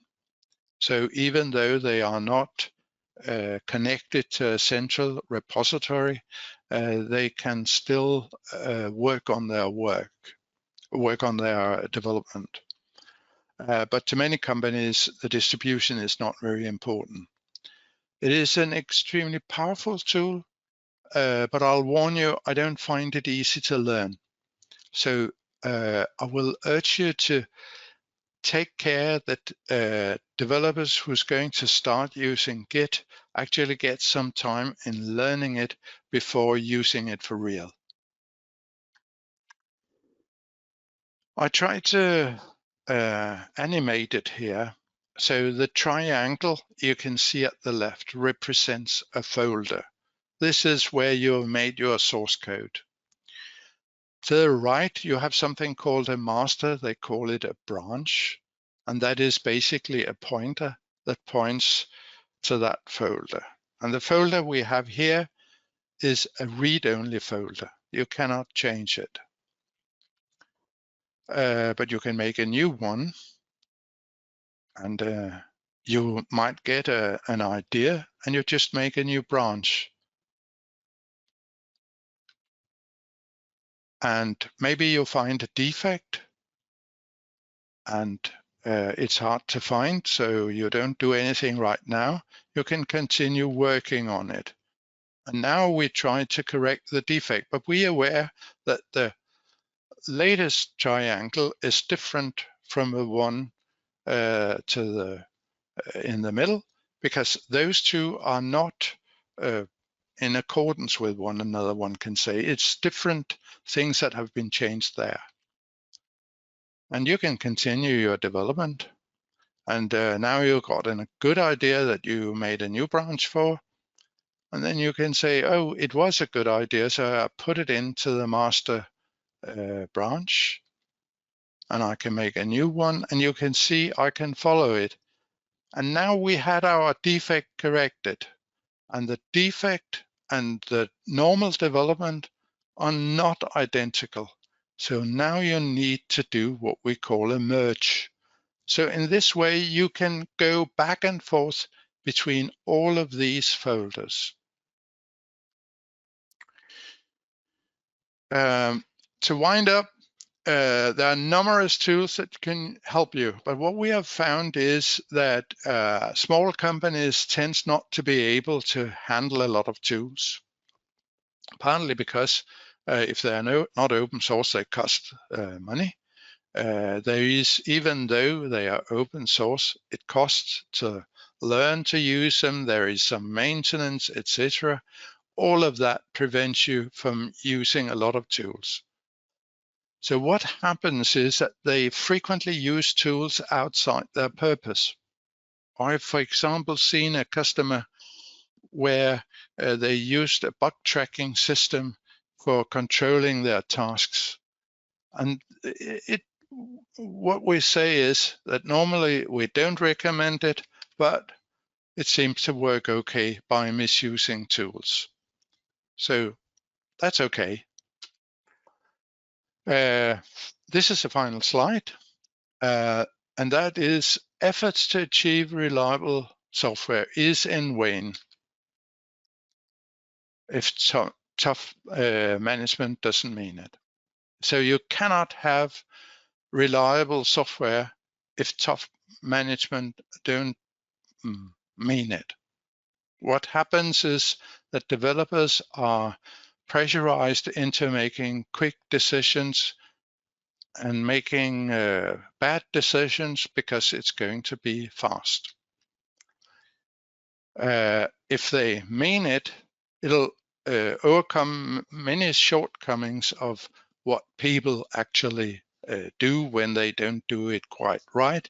By meaning it in itself will help you make a reliable software. So solid methods, good tools, and management, that means business, is what you need to get reliable software. Thank you. Thank you so much, Carsten, for a very interesting presentation on software reliability. Are there any questions from the attendees? I don't see any right now, but one thing I've been wondering about is what is the most common failure you see in software when from customers? The most general I see is that management pressurize the developers to make software quicker than they can actually do it. So getting out the software becomes more important than any quality characteristic, whether it is reliability or it is safety or whatever it is. That is the most common error that we see. Okay. And if you were a small startup to a startup company, like for instance Nordic Firefly or Crystal, which software tool would be the first one you wanted to buy? I wouldn't Or- buy it. I would start with download. I would download Git. Yeah. That would be the first one. And that's the only one where I can be certain, because it depends on the company. It really depends on what it is, that there is a way of working. So this is, so I cannot say anything general, except I'm 100% certain that even when they don't do a good job, Git would still be an advantage. Okay. Thank you so much, Carsten. Thank you. And the next presentation will be from my former colleague, Javus Köse, who will present results from conformal coding study, including recommendations for test strategies for benchmarking. Now, Javus works for Presto Engineering Denmark, and he is a specialist in microelectronics failure analysis, and as such know a lot about scanning electron microscope, EDX, X-ray, and scanning acoustic microscope, etc. But you will present the case of the project, Javus. Now it's you. Javus, your mic is muted. Maybe if you try pressing the red logo in top of the screen. I think we hear you now. Okay. Super. Yeah, you're on now. Thank you. Thank you. Thank you, Susanna, for introduction. Yeah, my name is Javus Köse. I'm a failure analysis specialist in now Presto Engineering. Earlier, it was Deltas, later become Force Delta, and now Presto Engineering. Susanna has said what we are doing.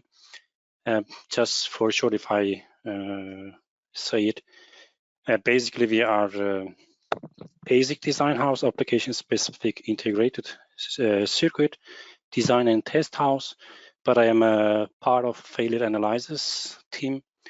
We do support our internal production. In addition, we often work with external customers. We help our customers in their cases, such as from screen and counter fade components to cross-section and acoustic microscopy, SEM and X-ray analysis. And yeah, today my presentation will be about conformal coding, but due to limited time, I will be focusing on only tests. And for those who joined the last year meeting may remember, we mentioned about the project, but it was early phases, and there was no any results from the test. That's why today I will focus on the test process. And also for those our audiences didn't have a chance to join last year meeting, I will try to also give some insight to our project so they can easily understand the presentation. And what was our Our aim in this project is, actually it was a top-down project. We started with the idea of protection in electronic assemblies. We started if it's necessary or not to use any protection method for our assemblies. This was an idea base and started with literature survey and expert review, and then come down to decision making if it's necessary, which method we will use, and later down to conformal coating, and we focus on conformal coating. Here we try to develop a test strategy for selection conformal coating based on our product, the components on our product, and information from end user environment to specify the possible failure mechanism and risk. After then, it was necessary to develop a test board matching this strategy to test our conformal coating application. It will be best to use the real PCB, but in today's modern electronic with miniaturization, there is tens, even hundreds of components in different sizes, so it's difficult or even impossible to test on real PCBs. That's why it's in a suitable design of test PCB is important. And additionally, this was we worked with a customer. It was BITS Electronics. In this project, there was they were already using conformal coating, but they had desire to change to another conformal coating.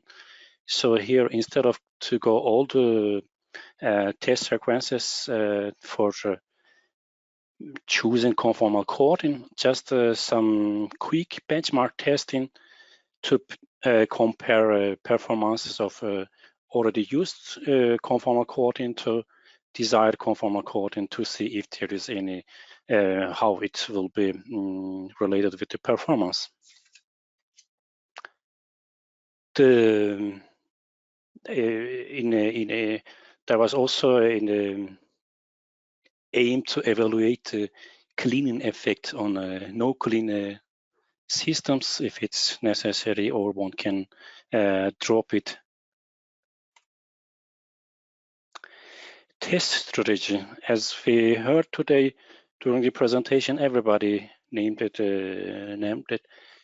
that how it's important testing the product.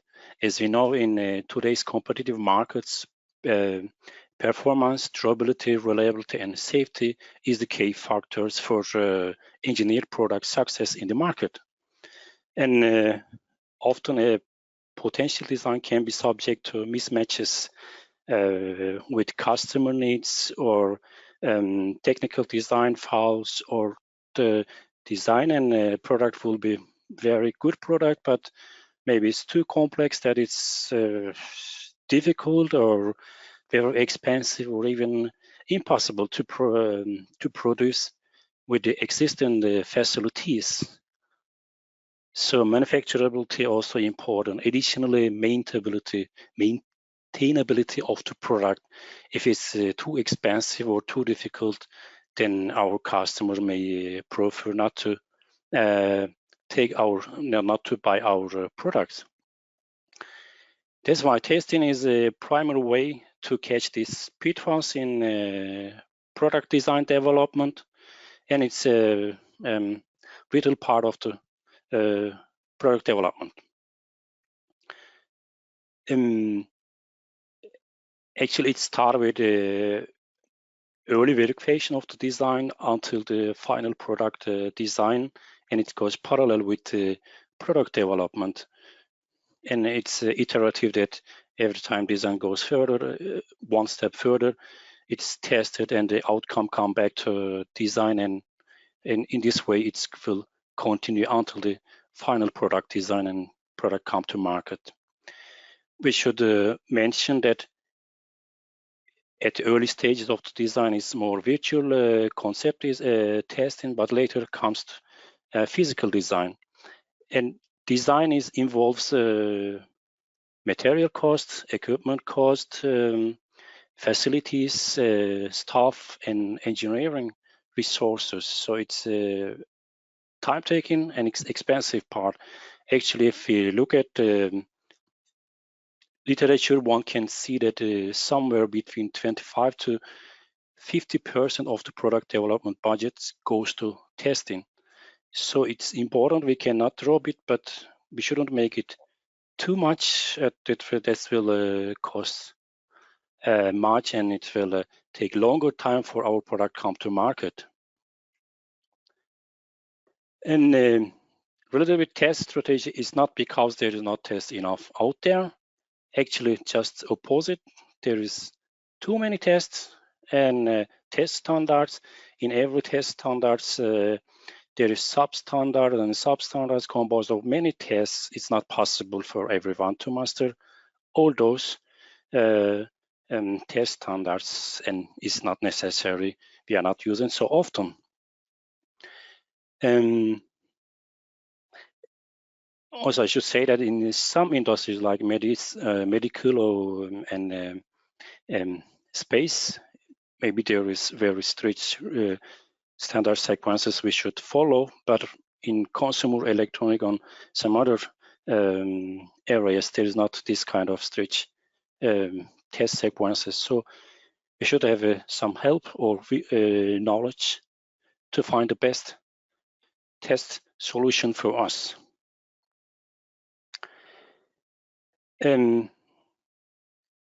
As I said, I will focus on the test procedure, but this selection strategy we studied in this project, there we selected for selection of the test, we look at our product, the components over it, which one is more prone to failure and possible failure mechanism.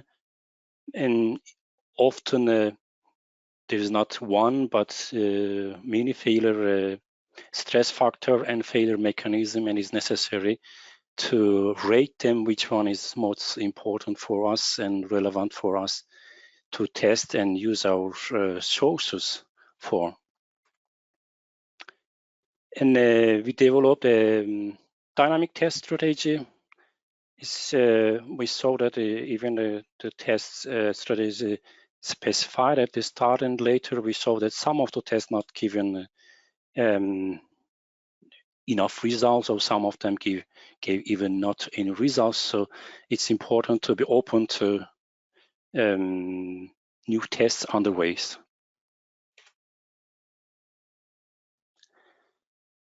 Test PCBA.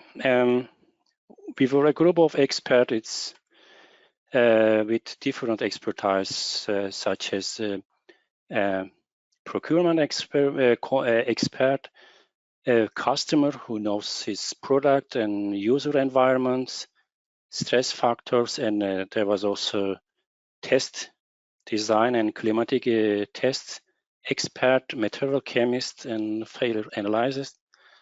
This is what we ended up as a test board.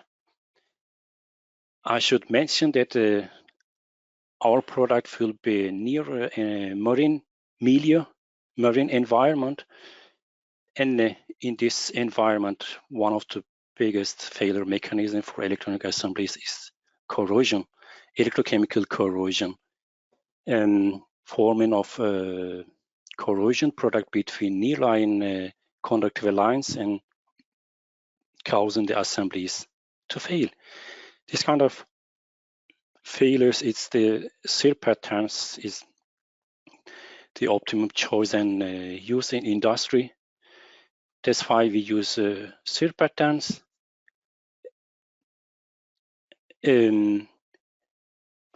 Additionally, we use also daisy chain pattern. This daisy chain pattern is used for continuity analysis. As we said, we selected conformal coating for protection our assembly. But when you use conformal coating, it can easily penetrate under the components. And if there is a temperature variation in the user environment due to large difference in thermal expansion coefficient of conformal coating and solder joints, there's often high risk for solder joint breaks. That's why we use also continue to testing by daisy chain pattern. For the component types, we use BGA and QFP. BGA, we selected this because it has a very low standoff height. It means that it's a component bottom very close to a PCB surface that conformal coating can easily fill all the space between a component bottom and the PCB surface. QFP, it's selected, I can show here. QFP, it's a fine pitch, it's hard to clean and easily can left some residues, and distances between leads very close, and so when there is corrosion, it's easy to fail. For the continuity measurement, BGA and QFN, we selected. It's both again, they are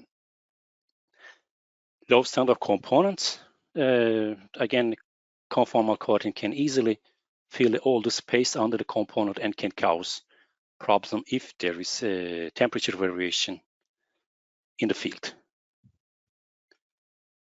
If you go further, this is our test structure.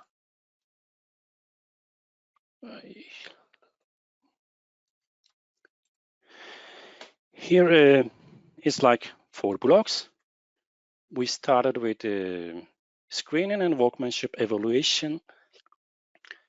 Here what we did is just screening of the component to be sure that there is no pre-failed component that we are sending to tests, that it will cause wrong talking of the results. And we did also some easy and quick tests to see what we should expect later test. I will come to details later. The next block, as I said, our customers had already one type of conformal coating in use, but they desired to pass to another one.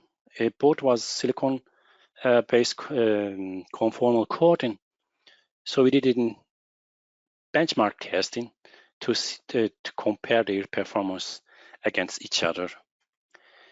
Then, as we know, test is good to accelerate long-term field stress factor effects in laboratory. In our case, our component will be operating in near marine milieu. There was temperature variation, and also thanks to marine milieu contamination such as silt.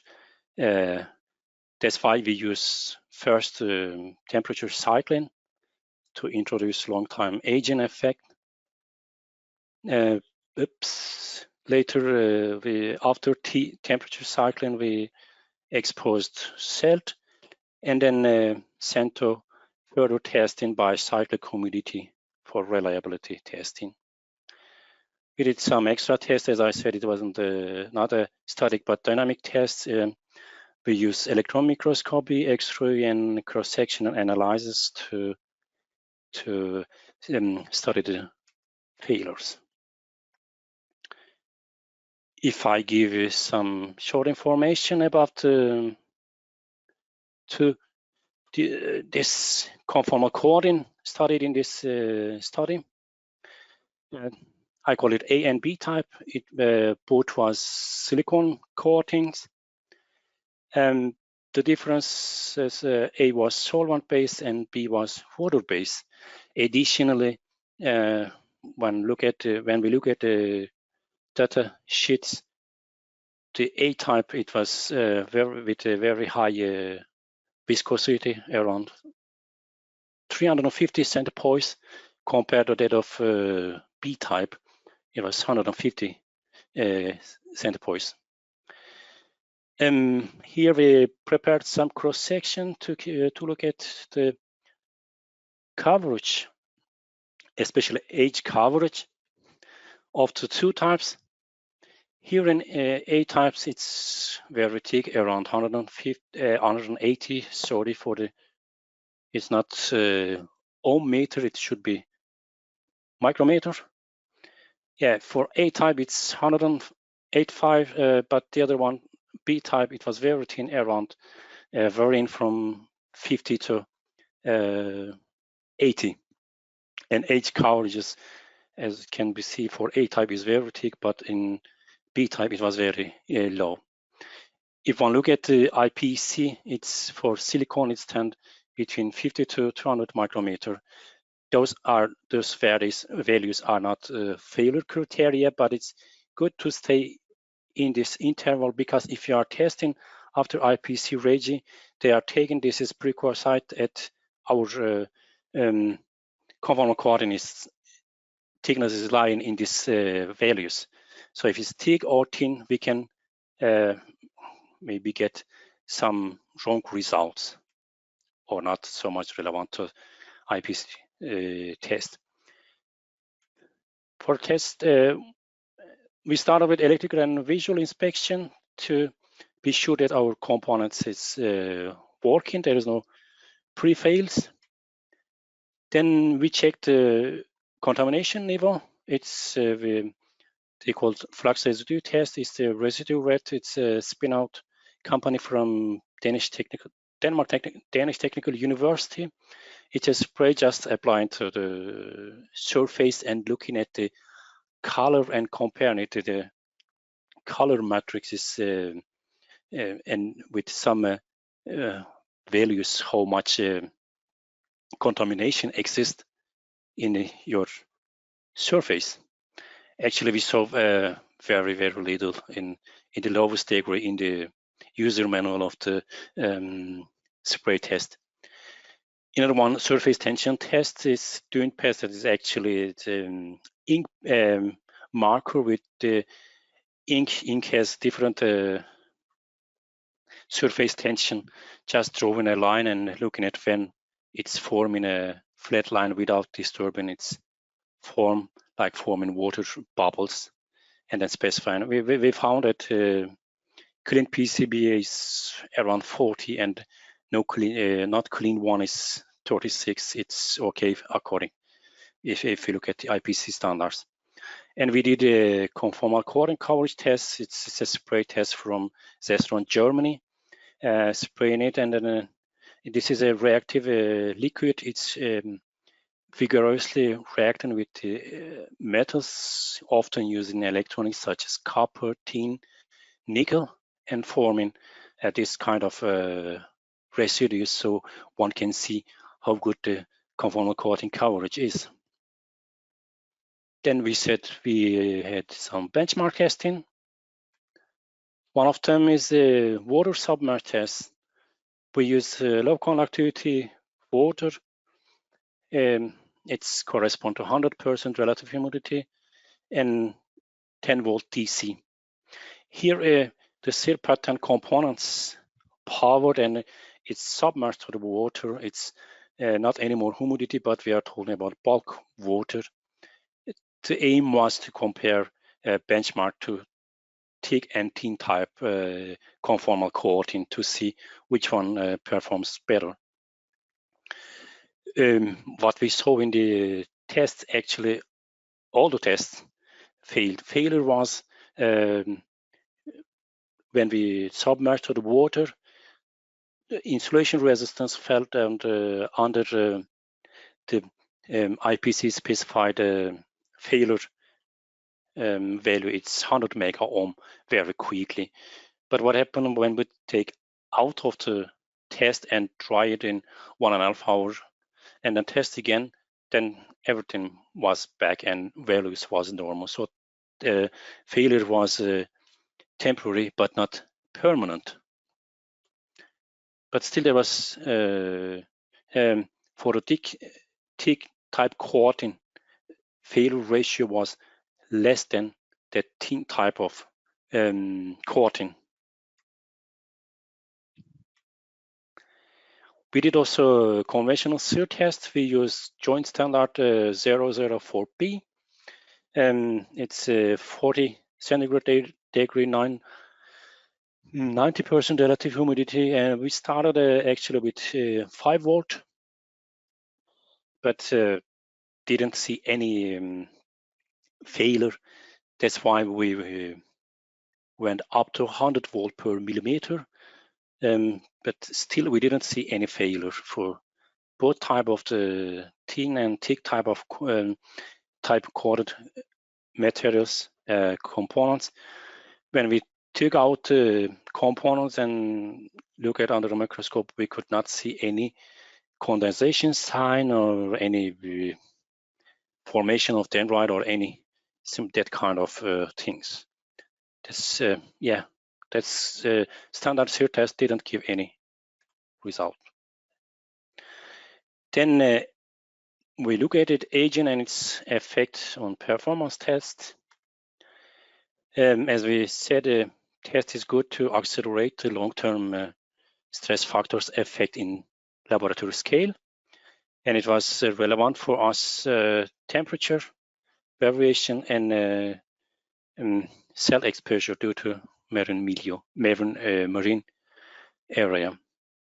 Temperature cycle test was 1,000 cycles between -55 to 125, and the dwell time at bottom and top values was 10 minutes, and ramp rate between it was 9 degree per minute. Here is the setup. It's 10 component, 10 PCBA connecting series and come into the chamber and test it. After the temperature cycle, test items went to cell exposure. After cell exposure for the reliability analysis, they went to cyclic humidity test. We use IEC 602-38 2009 and details here. If we go further, this is the result from temperature cycling. What we see here is, by the way, as we said, temperature variation can cause solder joint breaks. That's why we here we introduced the daisy chain pattern components. We can see for the TIG type, all the BGAs nearly failed. QFNs, we didn't fail any failure. BGAs failed, QFN fails for no cooling type. That in the case of tin coating type B, we didn't measure any failure in. I should say that these measurements in the matrix we see, they are made in laboratory temperature. Even if we didn't see for some of them failure, if like a type B, we didn't see any failure, but these components fail in temperature cycle experiment. We were continuously measuring, but the failure was lying generally at the high temperature end of the cycling process. Another thing for the TIG type coating is the image here on the right bottom corner. We saw that coating cracks, especially around the components and metal lines via metallizations and QFP leads. Everywhere we saw this kind of cracks. And with these failures, we should mention that in case conformal coating coming under this low standard components, if we look at the thermal expansion coefficient of the silicone conformal coating, it's around 140 ppm per degree centigrade. This is for copper. It's like 16 ppm, 2023, and other field is 29. It's clear that if there is temperature variation, conformal coating will be expanded much more than that of the solder joints. So after a point, this expansion power of the silicon conformal coating will break the solder joints. We did further to analyze this failure. For this, we did that's a little bit down. We did some cross-section work. We got BGA components from PCBA and make some cross-section. For the thick type coating, at the first row of the solder joints, we found 4 solder joints broken at both 2 at corners for the thick type. For the thin type, we have found 1 at each corner. So we cross-section further towards the midpoint. In the 5th row, for the thin type, we didn't find any solder joint crack, but for the thick type, we found 1 more solder cracks again. And we also look at the pattern of the conformal coating pattern under the components. For the thick type, we found that it's like the solder joint is a conformal coating penetrating up till the 4th line of the solder joints. All the periphery it's covered with conformal coating, but for the thin type, type B, conformal coating is only like cluster at the corners. So if you go further, its components went to cyclic community. When working cyclic community, we are looking at sear patterns. Here we can see that it's in the case of the thick type, type B conformal coating. Still there is failed components, but when comparing clean and no clean types here, yeah, this one and this one, there's difference that cleaning is helping, clearly helping to the preventing more component from failure. For the thin type, they also had failed components, but it was much less. And for clean PCBAs, they show less failures. So it's clear that cleaning is helping for performance. We did also additional tests, as we said, to see the cleaning effect. Here in the first part, we used not coated PCBAs. One group is clean and one not clean. It went through the temperature cycle. The other 2 is fresh items, clean and not clean. And in the bottom again, items after temperature cycle, clean and no clean.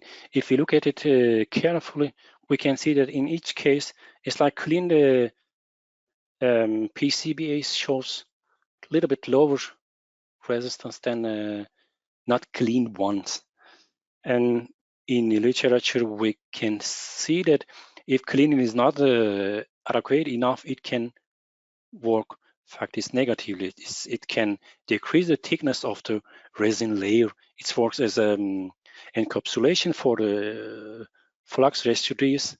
If our cleaning is not removing all the resin layer and active material, then it can thin the resin thickness and make it vulnerable to active material to react with humidity and form some leakage currents.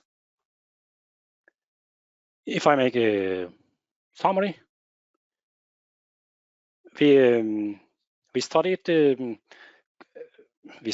the protection needs in electronics assemblies and developed a knowledge base and come down to conformal coating and we studied different failure mechanism and how to evaluate, how to use this failure mechanism to make a better selection for protection. We develop a test board, different tests to check the cleanliness, surface tension prior to coating, screening for workmanship related failures, and specifying the stress factor in the end user environment and carrying out in the test laboratory environment for accelerated tests. And yeah, lastly, for shortly, Susanna, I'm finishing. We saw that cleaning is helping for performance, it's better. And thickness effect, we studied that sometimes it's good, but it depends on the stress factor. It could be also in a big problem if it's too thick. And coating is better than no coating at all. So yeah, and coating is not under feel, shouldn't feel the components under. Yes, Susanna. Okay, thank you very much, Jarus, for a very interesting presentation. Thanks. There seemed to be a question from the audience. Klaus Wirtz Nielsen says that it's a very good test plan, and I wonder if you have planned to test other than silicon materials. For instance, UV curable polyurethane coating materials are more environmental friendly, robust, and very fast to cure. But yeah, I think you can give also answer, Susanna. No, you do it. Oh, yeah, this was a part of this large project. Susanna was our leader. So our part is included a conformal coating. If there is such a project in the future, we can just we can make that kind of design strategy, develop design sequence and test it, of course. That's true. But we also went with the silicon because Pitzer, who supplied the case, were particularly interested in the silicon conformal coating. But obviously, it's a very good point. Thank you, Klaus. More questions?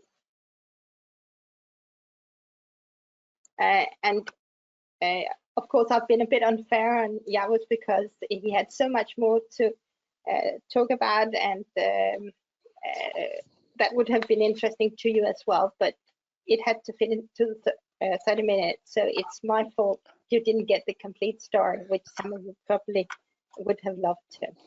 No, we presented also is for customers longer time. Yeah. Klaus just comments that silicon is expensive, but the only choice for high temperature application. And of course, he's correct about that. It's correct, yes. So now I just want to thank you all for attending. Thank you to the presenters for really, really interesting presentations, from trends in the future, power electronics and reliability, to details about conformal coding of interesting cases and all that. It has been really interesting and a pleasure to be in your company today.